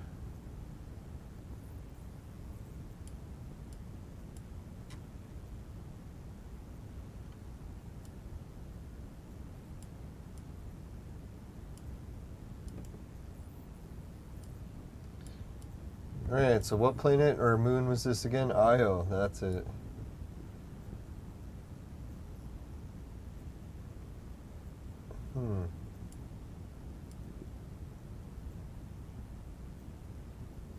Yeah, some pretty cool formations.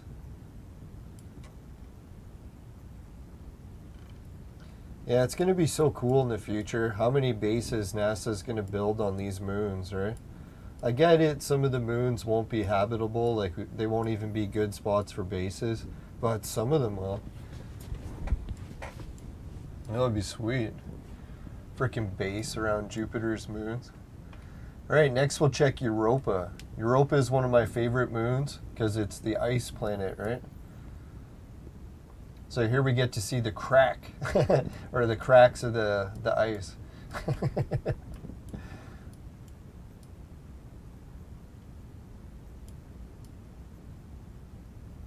Yeah, I can see some of the major cracks do line up with the gravity well map creases, but not all of them.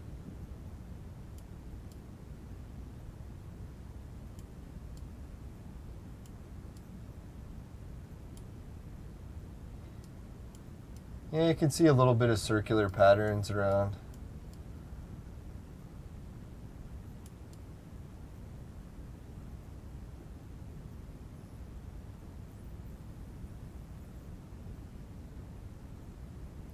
Now, I think with the cracks of ice are so fluid still on Europa that they're not going to stay in one spot long enough really to line up with the major cracks. As I say that, look at that one. Yeah, this is basically that line and that crack going across the entire surface.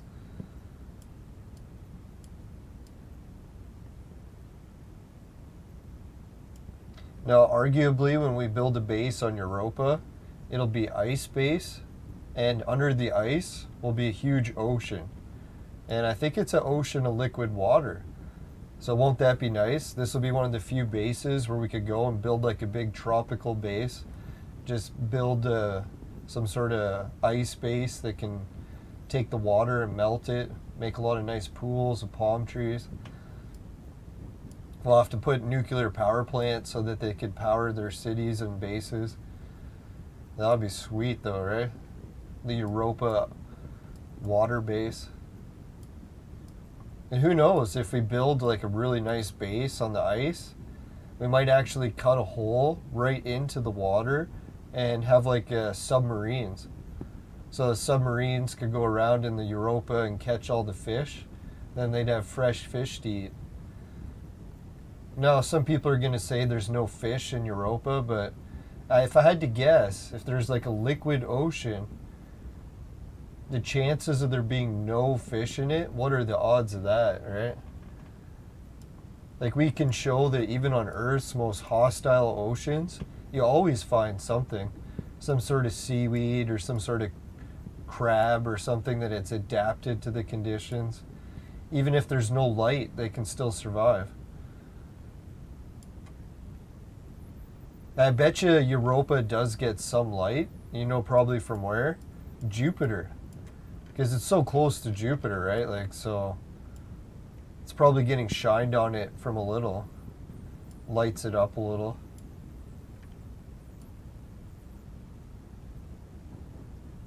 Alright, so Europa's kind of cool. Any news from NASA? Nope, still nothing yet. Close, though. I think we're like 10 minutes between the last time they streamed. Or 20 even.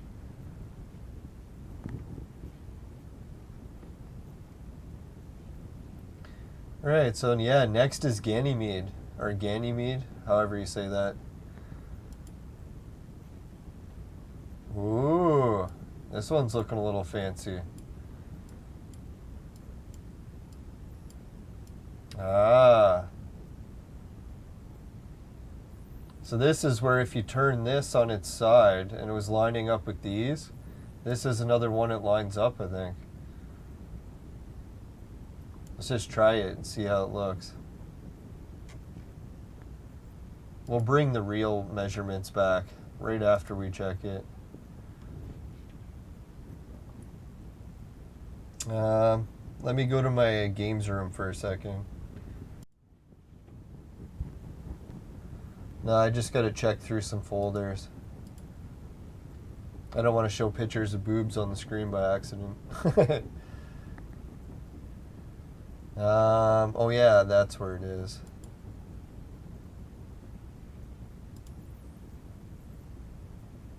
So, edit, add, tools, photo.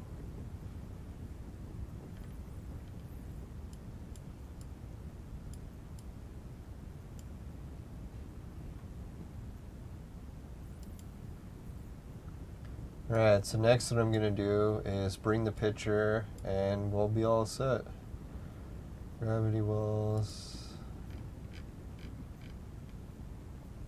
There it is. Ooh, looking nice. Alright, let's go back. Alright, this enables me to change the size and ratio of the cube and to rotate it into place.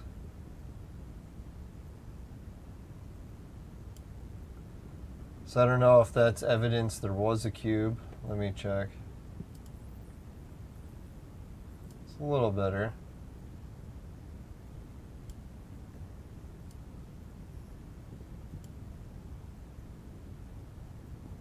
Yeah, it could be a bit of a stretch, but usually when I see those like explosion marks with lines coming up, then I'm like, you know what? I should take the cube and line it up on there just to see how it looks. Can make it bigger or smaller.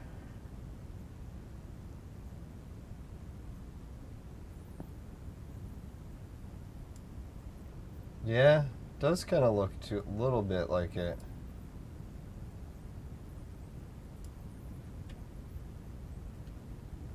Right, that's good for that. Let's go back to checking out the real ones. Real. Let's see. Yellow trees. There we go.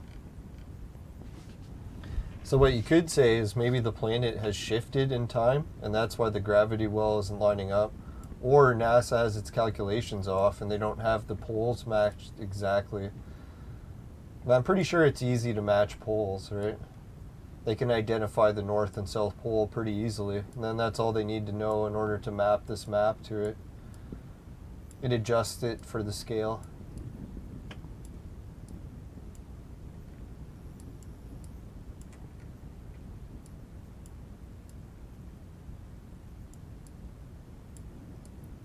Yeah, the markings on this planet are kind of neat, eh? We just looked at that one. Let me check the blue lines on here for a sec. Oh yeah, so that is like a central spot already.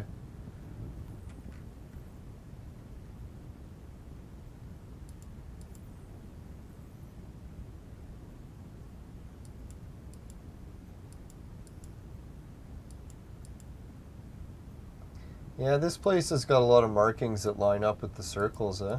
Not a lot, but a fair amount. You could arguably say that if you're going to just draw random circles, eventually some of them are going to line up, but...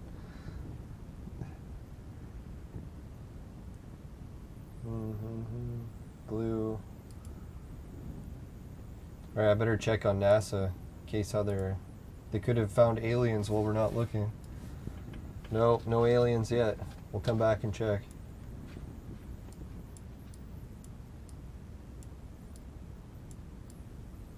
Yeah, so this moon looks kind of cool, eh? If I had to pick a base to make a moon base on, this one looks pretty sweet.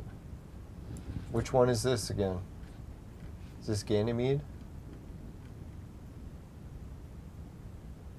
Yep, this is Ganymede. So Ganymede's kind of cool. Nothing too sacred tree much, except for that one spot we could turn sideways. Alright, this moon is called Callisto. This is the last moon that we have for Jupiter, which I'm kind of sad. I wish we had Titan. Or is that on Mars? Oh no, Titan's Saturn, so that'll be coming up.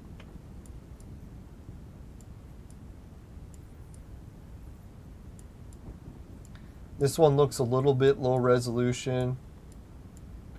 Ooh, the sacred tree on this one lined up kind of nice, eh? It's a shame we don't get more definition about what each one of these spots are. That's kind of cool.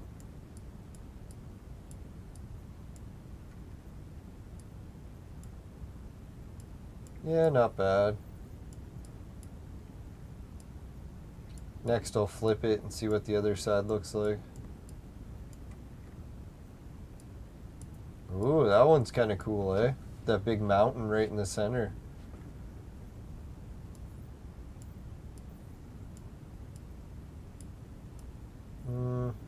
Not much there. You can see how a lot of these planets, they're just nothing compared to Venus, right? The markings that you find on Venus are so impressive.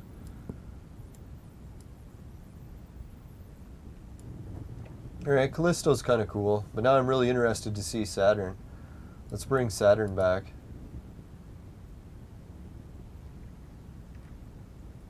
We'll turn off the sacred trees for Saturn because it kind of blurs it.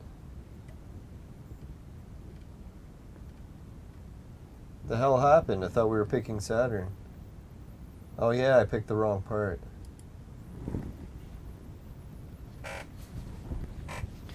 Alright, let's put on this Arctic circles so we can get those for the cloud formations.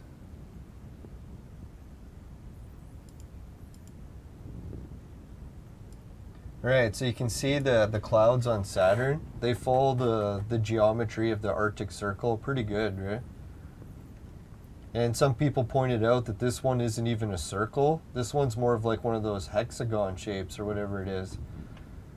How many sides is that? 1, 2, 3, 4, 5, 6, 7? No, it's probably 8.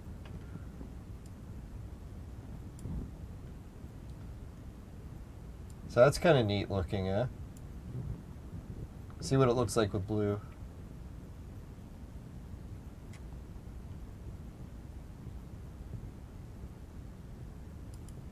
There we go. Close that so I can see again. There we go.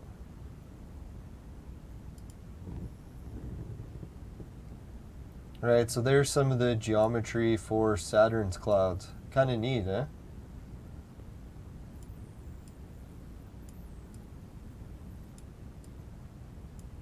Ooh, the top of Saturn.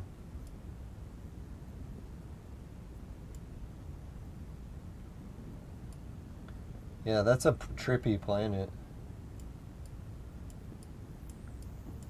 Yeah, let's check do the lines line up with the tropic points. Pretty close. Not always though, eh? Pretty well defined here. Lines up there, lines up here, lines up there. That's just basic geometry. If you divide a planet in half and in half and in half, that's just where the lines end up. Alright, so I don't think there's much other than lines on this planet, so we'll check out the next one. How's NASA doing? Still nothing from the craft. We'll check it again shortly.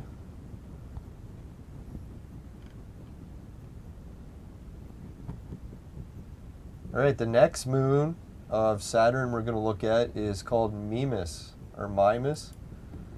Not sure which. Ooh. This one's kind of trippy, eh? Look at all those orb points line up. Let's take blue off for now.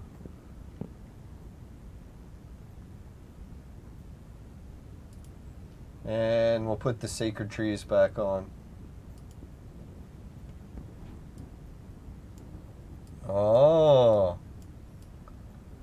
I should have guessed, eh? We were going to get one with a little cool formation yet. This giant whatever it is in the center of the two sacred trees connected, eh? That's trippy. Let's take the L lines off for a sec. Oh yeah, holy shit, is that ever trippy, eh? What the fuck's with this planet? What is it called again? Saturn's moon. Mimas. So Mimas is one of the coolest ones yet, I think, right? Yeah, everything in our universe is some sort of geometric or mathematical pattern. So it's not surprising when we find them. They're everywhere. It's everything. Yeah, so this side, kind of cool. This, yeah, that's cool. It like divides it. I think that's coincidence. And how this orb is right in the center, that one worked out nice too. So thank God for Mimas, one of our favorite alignments yet. See what else the planet's got, or moon. Who knows, maybe this is one of the best ones for a moon base. Looks like it has nice craters.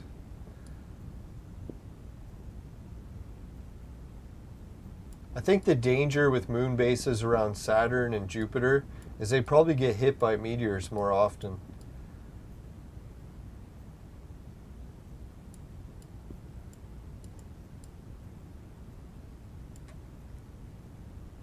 Yeah, it's kind of cool.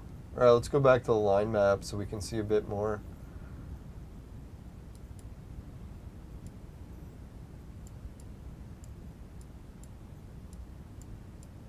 Oh yeah, you can see why that circle's there, why that one's there, why it's split there. If I had to guess, this moon has been less geologically active, if not ever. Because the way it's formed, it shaped nicely compared to the map. It hasn't been changing its surface all the time.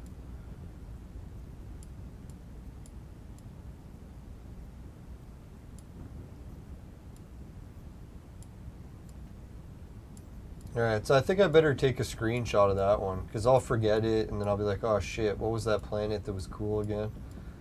Or moon?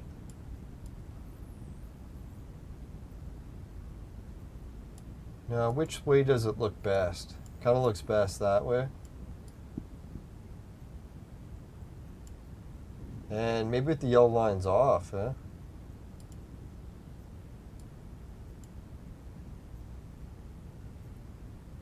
Think that zoom, that looks pretty good.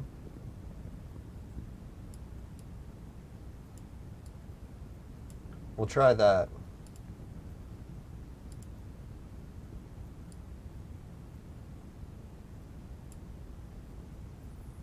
Yeah, that's a cool moon shot. All right, I better move this over here in case I see any more boobs on the screen. There we go, gravity well summary. What was the name of the planet again, or moon? It was Saturn Mimas. That's it.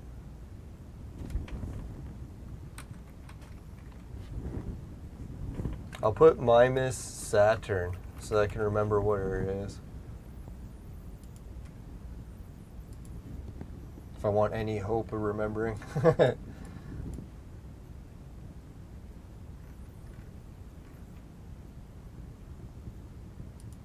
Alright, so there we go for those. We'll put the yellow lines back on, and let's go check out the next moon. Still nothing from NASA.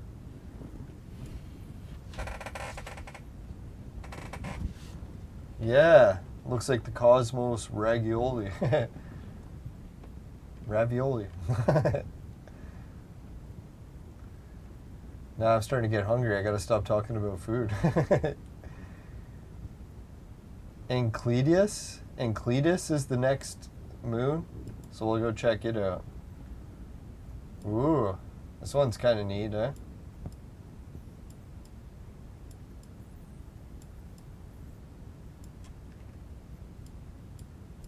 You know what this reminds me of? One of those giant scars on the planet. Let's see.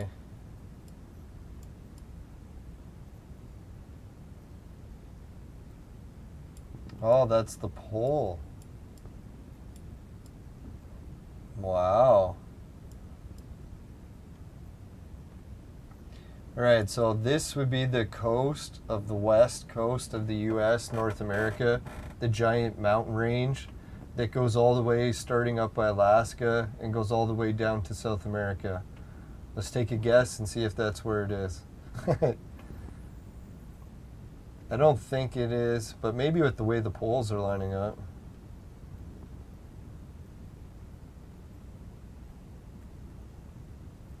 Enceladus. There it is. Oh, no, it isn't. It's that other one. Remember we were looking at this one before? Oh, no, that's the South America one. No, it isn't. Oh, yeah, it is.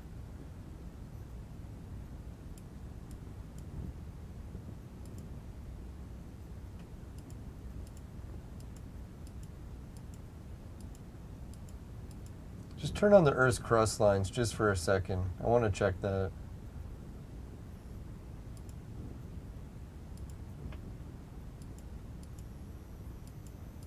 I keep thinking that's a plate boundary, but it isn't, eh?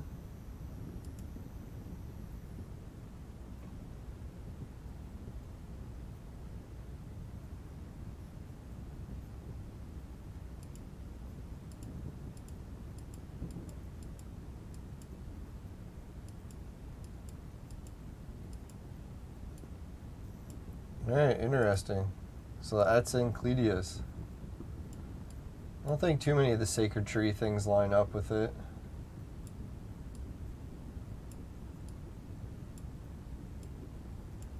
Now that looks like the separation between North and South America, but isn't it? No, it's the upside down part. It's so weird, eh?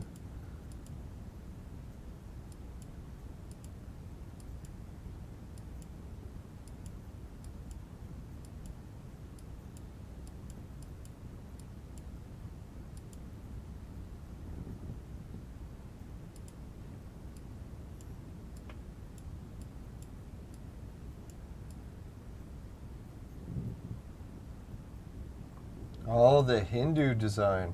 Yeah, I was wondering. Not raviolis.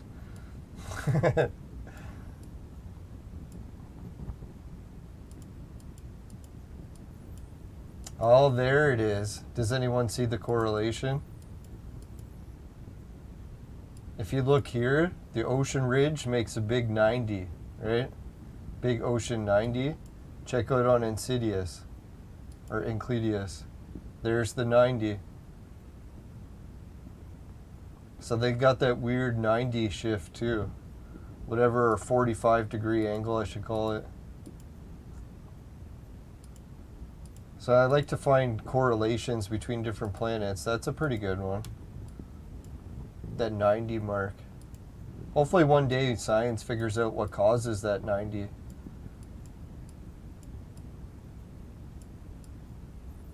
Oh, look at the pole here, eh? It's really shifted. You can see the drag marks.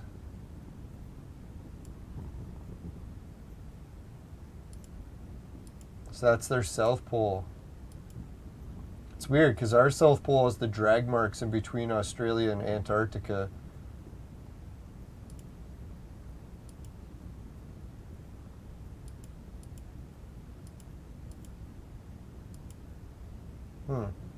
Alright, so that's good for Insidious. Let's check out Tethys next. Or Teths.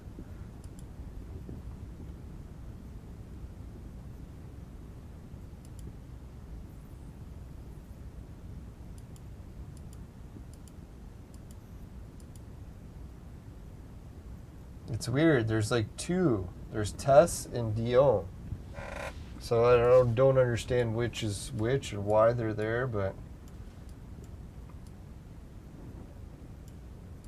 Oh yeah. That one's kind of neat.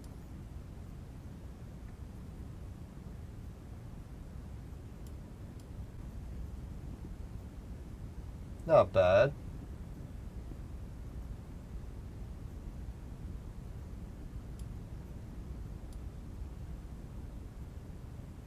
Wonder, zoom in? No.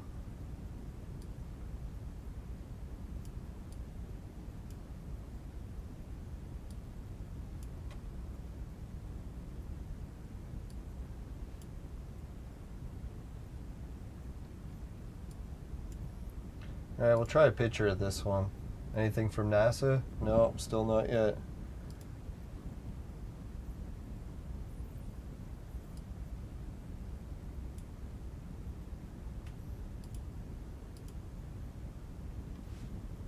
Right, so what planet was this? Dione or Tethys? I don't even know. It gives both names. I'll put Tethys / Dione because I don't know.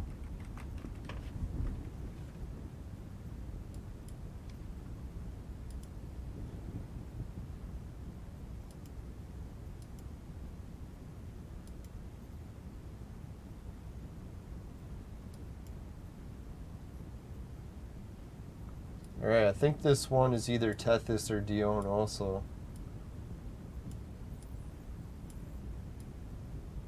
Oh yeah, looks kind of nice. Ooh, it almost lined up with this one, eh? If that giant sphere would have just been here.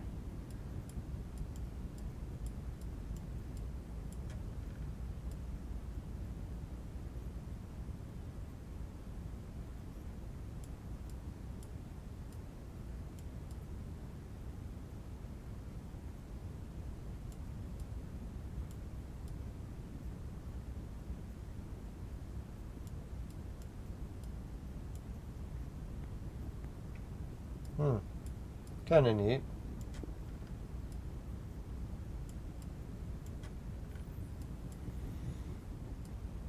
Alright, I don't think anything too super noteworthy. This giant crack with the eye is kind of neat, but...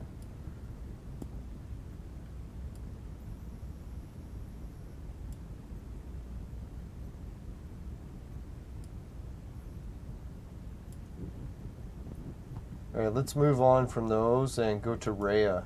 Rhea at least has its own.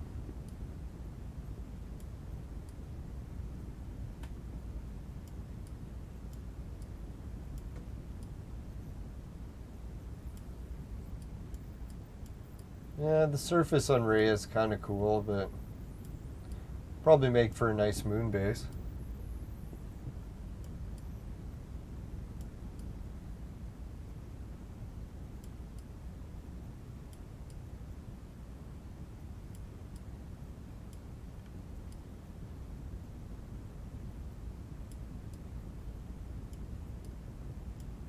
Alright, Rhea is kind of neat, but we'll move on. Oh, finally, we made it to Titan.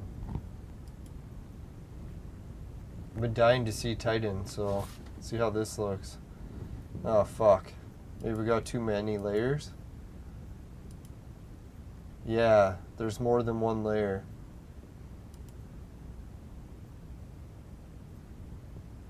Ooh, that's kind of a neat layer, eh?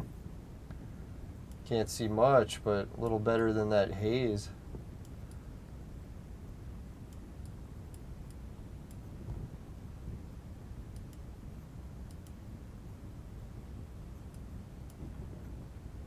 Alright, so we got some sort of scientific samples. Oh yeah. Whatever that is in the center of that. That's usually the ring of fire on Earth. Let's check. No, that's the Africa one. Huh.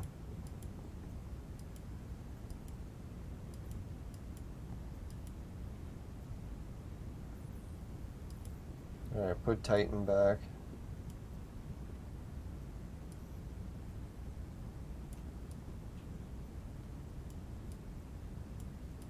For some reason it feels upside down.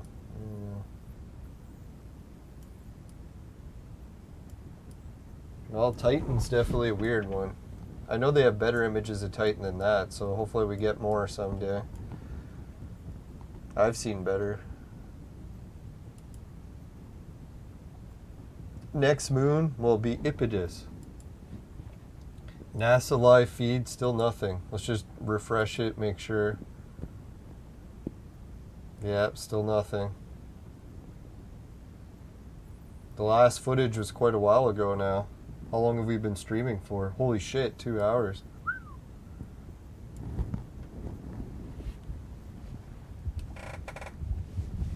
Yeah, Titan After Earth again. I'll have to watch that movie. I keep saying I'm going to watch it. Maybe next time me and Steadfast are hanging out, we'll watch that one.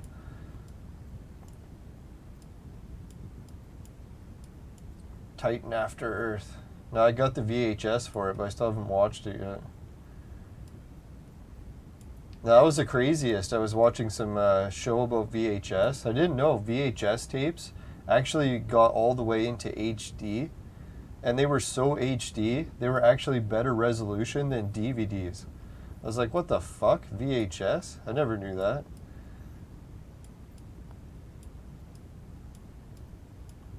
They said some VHS players that were HD came with FireWire, so you could hook it up to your TV via FireWire and watch it in 1080. It was pre-HDMI. But the problem was a VCR that could play HD tapes was like over $2,000 or something. So most people said fuck it and just went with DVDs. Yeah, it's kind of a neat moon, but they don't really give us much in the way of satellite images for it. Let me check. Yeah, just 1.2K low resolution. Not too bad. See a little of the formations. Right, next one, we're on to Uranus now. And I kept making fun of Uranus and saying no one wants to see it, but we'll check it out. The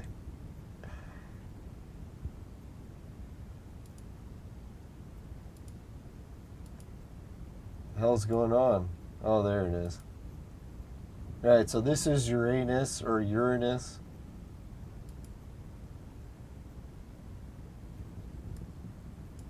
And we can make a little bit of it out. A lot of it's just blue, right? It's the planet of blue, people.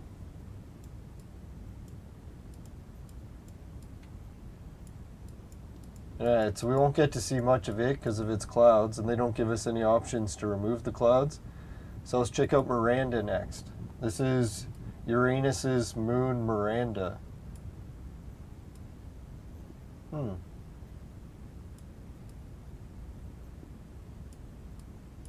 There's that weird 90 again, or 45.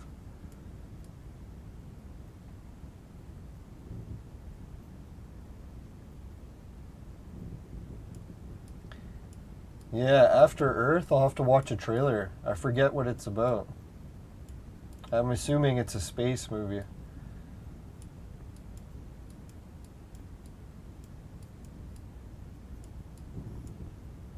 Alright, Miranda's not much, so let's check out Ariel. Still nothing from NASA. Come on, NASA. Holding out on us. We want pictures of another world. Now, some of these pictures from Google Earth are almost as good as NASA, right? They show a lot of cool stuff. Let's just check that with the Earth. Oh, it's that Africa crust.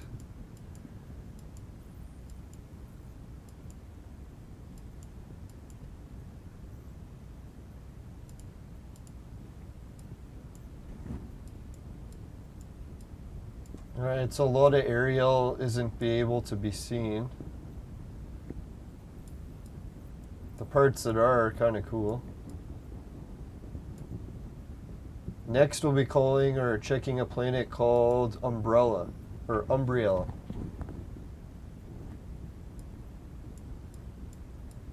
And not much of it to look at. But what we can see lines up with the gravity well map rather nice. One for each spot, right?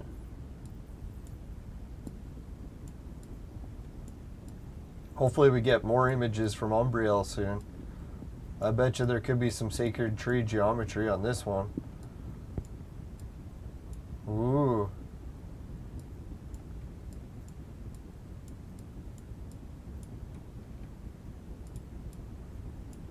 Yeah, mostly blacked out for that one.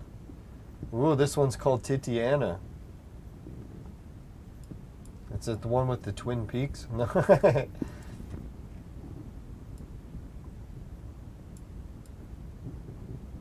Looking at Sign by Drift and Avitant right now.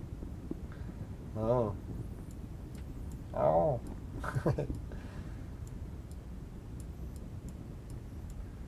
Yeah, I'll have to go make lunch soon. I'm starting to get hungry, but we'll check out some more of this. And I want to do at least one live feed with NASA. Come on, guys. It's taking so long. Is exploring another planet too much to ask for?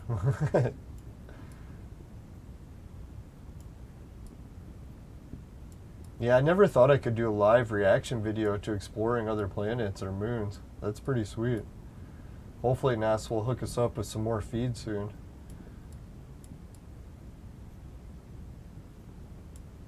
Alright, not much to see in Titiania yet. Hopefully it'll be more titillating in the future. Oberon.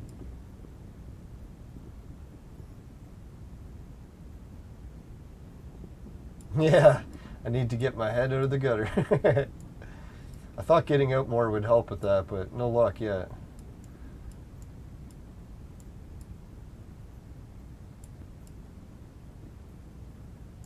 Alright, so this planet's very hard to see. Almost no, or moon. So Oberon we'll have to check out in the future. Next comes up Neptune.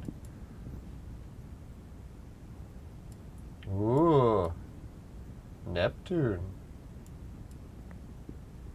Yeah, the surface of Neptune's cool. Must be one of those ice planets again, right? I like how the orb points really show up on it. Can't hide them on Neptune.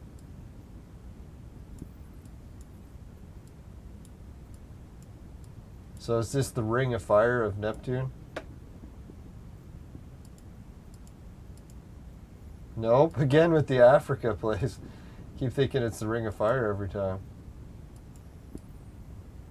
Oh, this is the ring of fire. Doesn't show up because it's blurred out.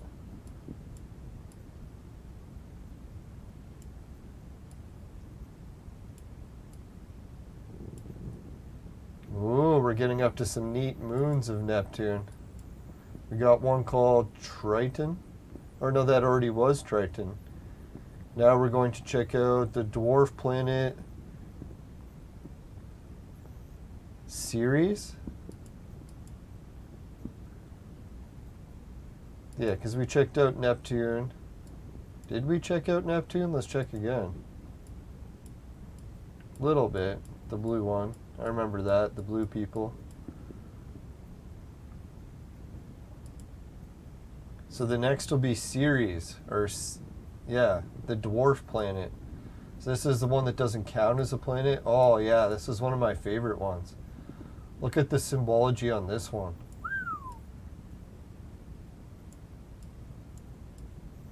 For being dwarf, it sure kicks ass. Oh yeah, this is one of my favorite ones.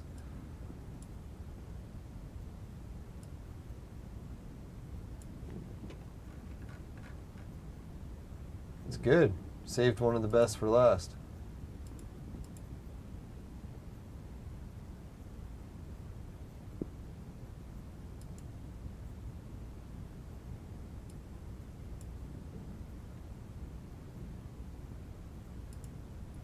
Alright, we'll turn off the yellow lines for now. I think I already took a picture of this one, but man, I wonder what causes the green color, eh? So that's sick. If we could build a moon base on this planet, that would be nice. Happy trail.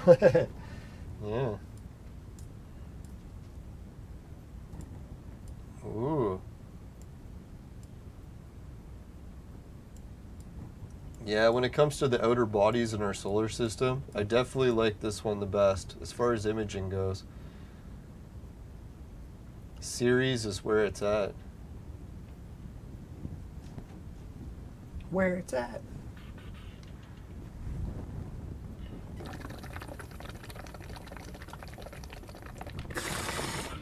No, the sun used to have a really good one that we could look at, but sadly whoever developed that sun one took it down, so you can't look at it anymore. Who knows, maybe there's hackers that know a way to put it back up. Rhythm of the universe.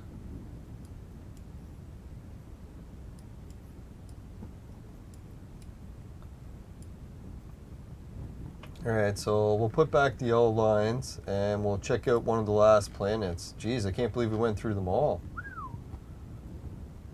We checked out Ceres. Next, we'll be checking out Pluto.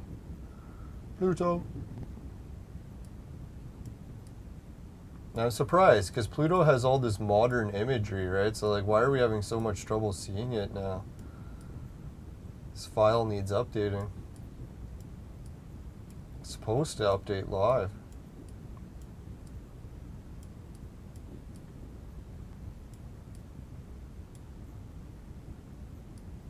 Yeah, this point pretty much arches with the color of the arch.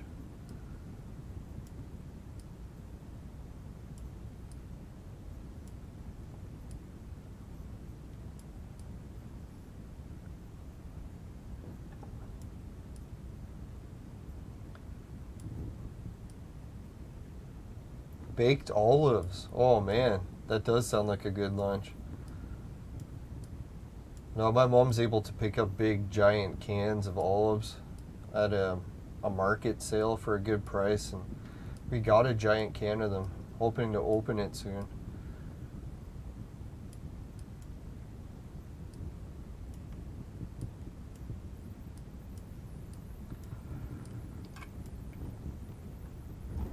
Alright, so that's Pluto, but it's not the end. We still got Pluto. Does Pluto actually have a moon called Charon? Or Charon? Whatever this is. It's around the area of Pluto.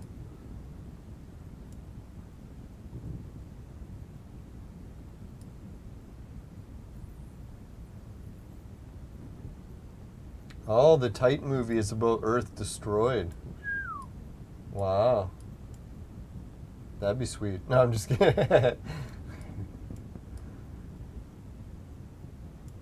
Oh yeah, there's the shape of the pole. Yes, that planet's kind of cool.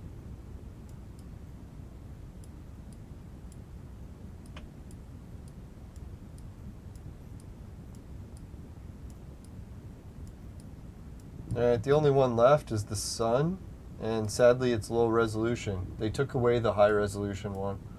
The high resolution one was sweet because you could like see like the magnetic arcs of the clouds, or not clouds, whatever the material is on the sun. Now it's just all blurry. Oh well. Hopefully we get it back again. Yeah, because the sun and its gravity well pattern, it's the one we really should be studying the most. It's the biggest one around.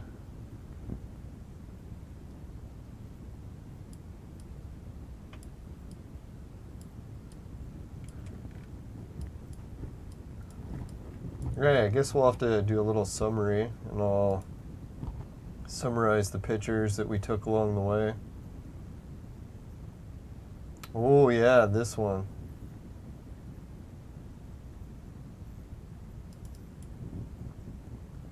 So that's the Titan one, or Tethys.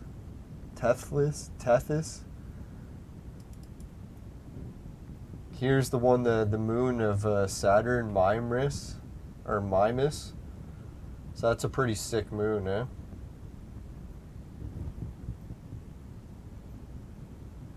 We'll check out Ceres. This is the one that we thought on Ceres was pretty cool. Oh yeah, the 3 orbs, or 4 orbs. That's sick. Oh yeah, I just wanted to show a comparison. I don't know. Did we come across this moon? There's a moon around Jupiter that has one of the same markings as Earth. I wanted to compare the two, but I'm not sure if we actually got an image that clearly of that moon.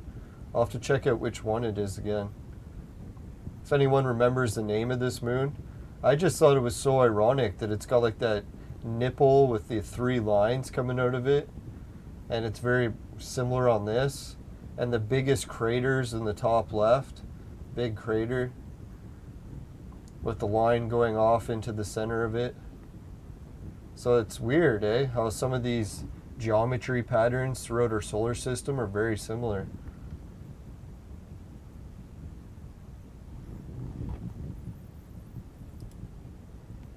Yeah, Sharon was a good one. Venus, oh yeah, we saw some really good ones on Venus too. Holy shit, we made it up to 4 likes. Thanks everyone. I wasn't sure a NASA party would get any likes. NASA watch party. Alright, let's get back to the watching NASA before I get too tired. No, the joint that I got from my, what was it called? The Advent calendar. Today was one of the joints that makes you sleepy. Boy, did I ever feel it.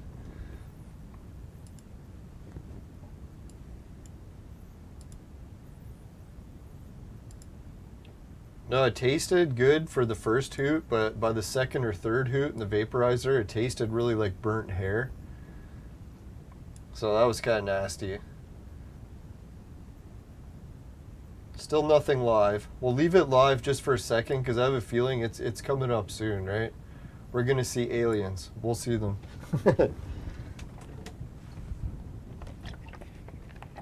Think Iron Giant meets Cowboy Bebop. Oh, that's cool. I think I've seen Cowboy Bebop. That's the anime, right?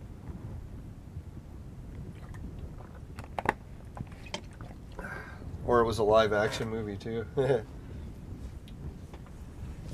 No, so far for the cannabis advent calendar, I've tried purple, I've tried brown, and I've also tried blue. And blue is the one that put me to sleep, and purple and orange, they kept me wide awake. So I'll have to remember that, eh? Like there's a lot of weeds that I've been getting lately that just make me so tired. I gotta stop buying those ones. I don't want to be tired all the time. Being tired all the time sucks. It's hard to get anything done.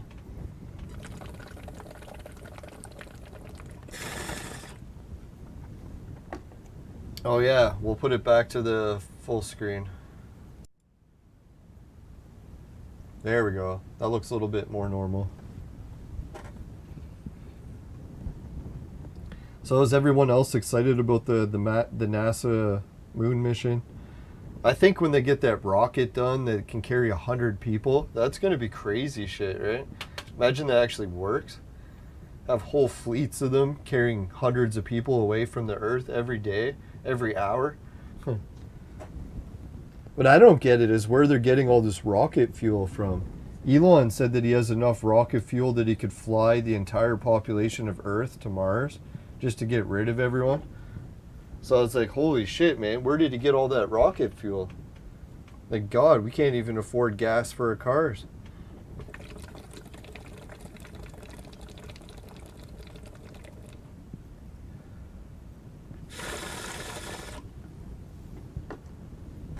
Yeah, that'll be the future of the moon, right? Or Mars. Mars will be a giant colony where everyone was shipped there to mine. They all want to come back to the Earth, but they can't.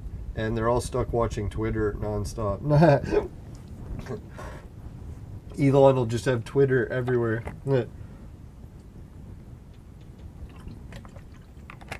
Personally, I don't mind Twitter. It's not that bad.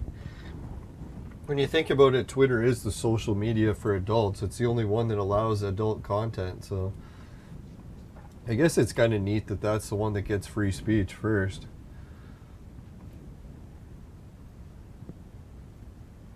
All right, so NASA, are they ever going to show us anything more live today? Let's hope. Come on, live. It reminds me of waiting for my package yesterday. It never came. Now I got a message from the post office today, and they're like, oh yeah, about that package. It's going to be a few more days. And it's like, oh, what the fuck? Why'd you tell me it was on its way? They're all cartoons. Yeah, they all are. That's right.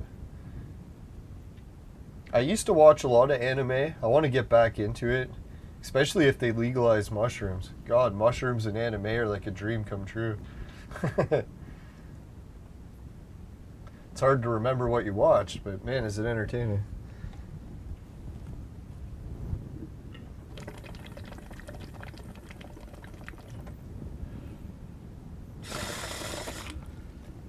Yeah, so what do I think of the future if Artemis builds the moon base and they start landing astronauts and they start bringing back demons? What's going to happen? Well, I think what will happen is the demons will try to keep it low until they bring back enough demons that they can just totally take over the Earth. So what will they do if they take over the Earth? Who knows? Maybe wild parties every time, but it is getting really wild already, so who knows what worse demons could cause. Now, some ancient cultures believe that demons actually weren't that bad, that they were just their own society different from another. Who knows? Could they have gotten a bad name? One culture's demons is another angel's.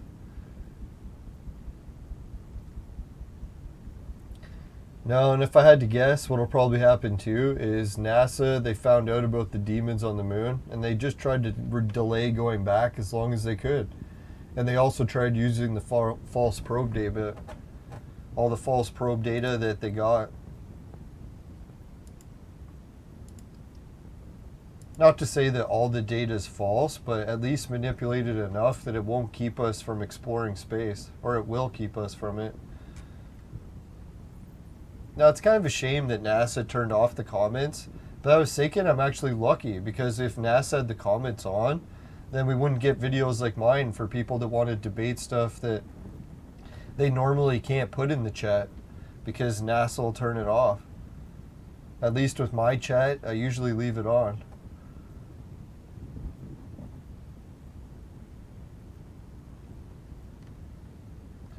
Alright, so sadly I think we're going to have to wrap this stream up without them showing anything, but let's do my sponsor message just in case by the end of the message that we're already ready for some live action from Artemis or Orion spacecraft. Today's NASA special was brought to you by Crunk. Crunk, it'll fuck you up.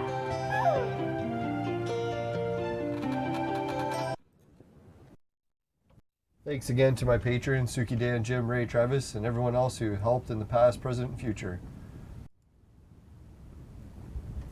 Make sure to check out Society 6, Finishing Quick is my specialty. It's a t-shirt and a bed sheet saying I put on, both popular with the ladies. Ido TV, it'll pay you to watch videos, swag bucks to shop, GameKit to try games, and free Bitcoin. It's a wallet system for crypto. Just make sure you follow all your regional laws for these offers and more, including the virtual mate sex machine. It's for adults and men only, but if ladies need a sex machine, they know who to call. Just kidding. $10 off on 150 or more with the coupon code LYNBS. That's LYNBSN. And my website has fresh updates. Don't forget to check that out too.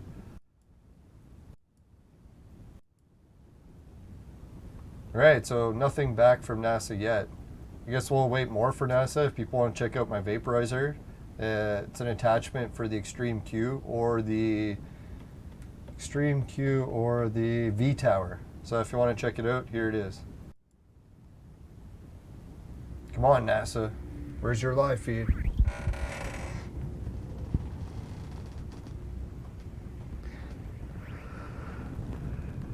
Come on, NASA. Where's your live feed?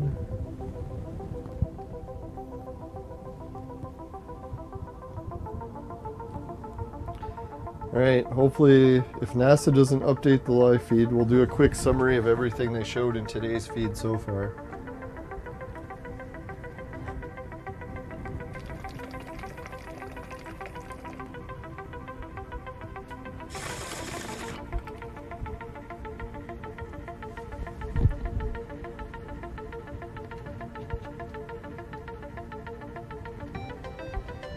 Come on, NASA.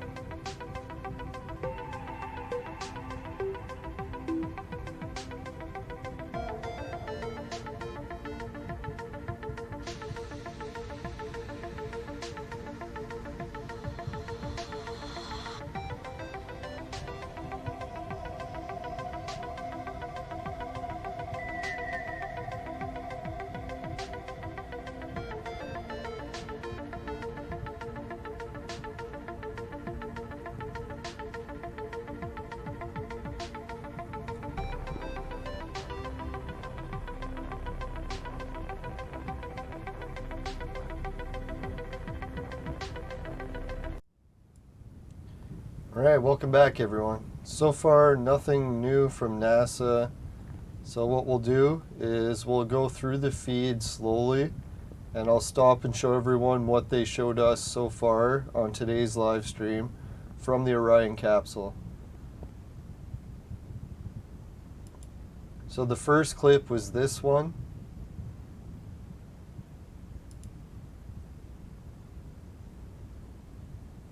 Which has this really cool panning part, which they spin the craft, and look what they show. Dun dun dun.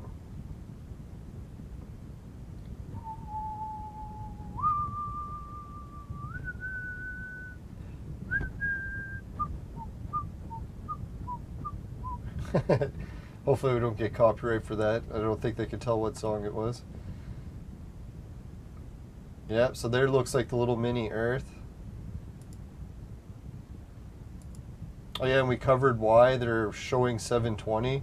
It's because they do have a little bit of limited bandwidth issues with this design. So that was the Earth that they showed. And then this is another spin angle.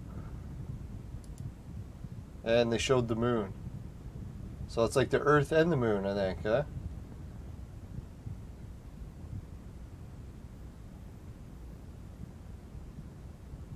So that was pretty sweet. We'll check what else did they show today. A lot of blank screen. Oh yeah, they showed also the inside of the capsule, so we could see the astronaut mannequins, how it's surviving the radiation. Looks like it hasn't been cooked to pieces yet. Yeah, and the Chinese found a new fuel source last year. That's true, eh? Helium-3. Helium-3 is one of the fuels that they have in abundance on the moon. So people are hoping we can use that.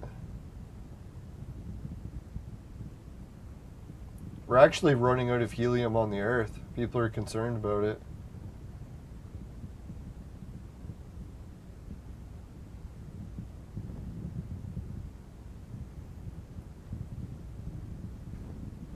Alright, Steadfast is going to check out the name of the fuel. Now if we fast forward to what it's at right now, we'll refresh it again. still no live signal. So we covered the only brief clips that they showed. The Earth, the Moon. Hopefully today's the day that they're going to swing by the Apollo landing sites and show it. We're hoping that's the case. That'd be sweet.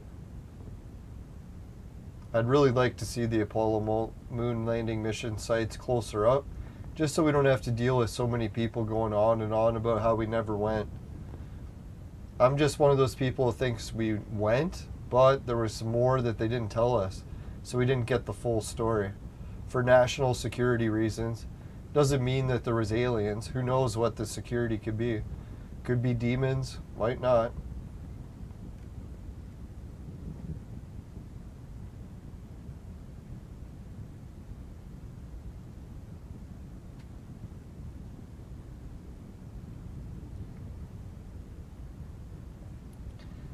Alright, well, Steadfast is going to be back with the fuel. I guess we'll go to the fire screen and we'll begin the wrap-up. Or let's give a shout-out to everyone who's in the chat. Rusty Valor, Steadfast, and everyone else. I'm surprised the spam people didn't make it in today.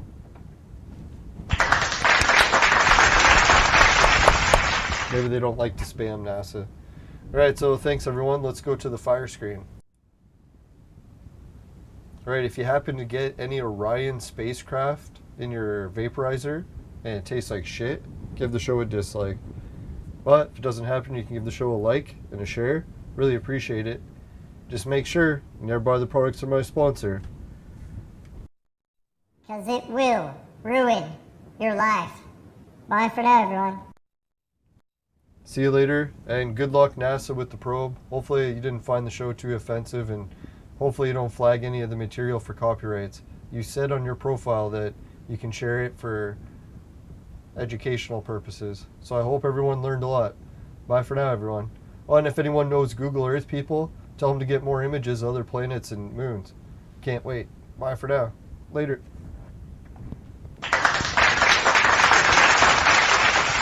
Later.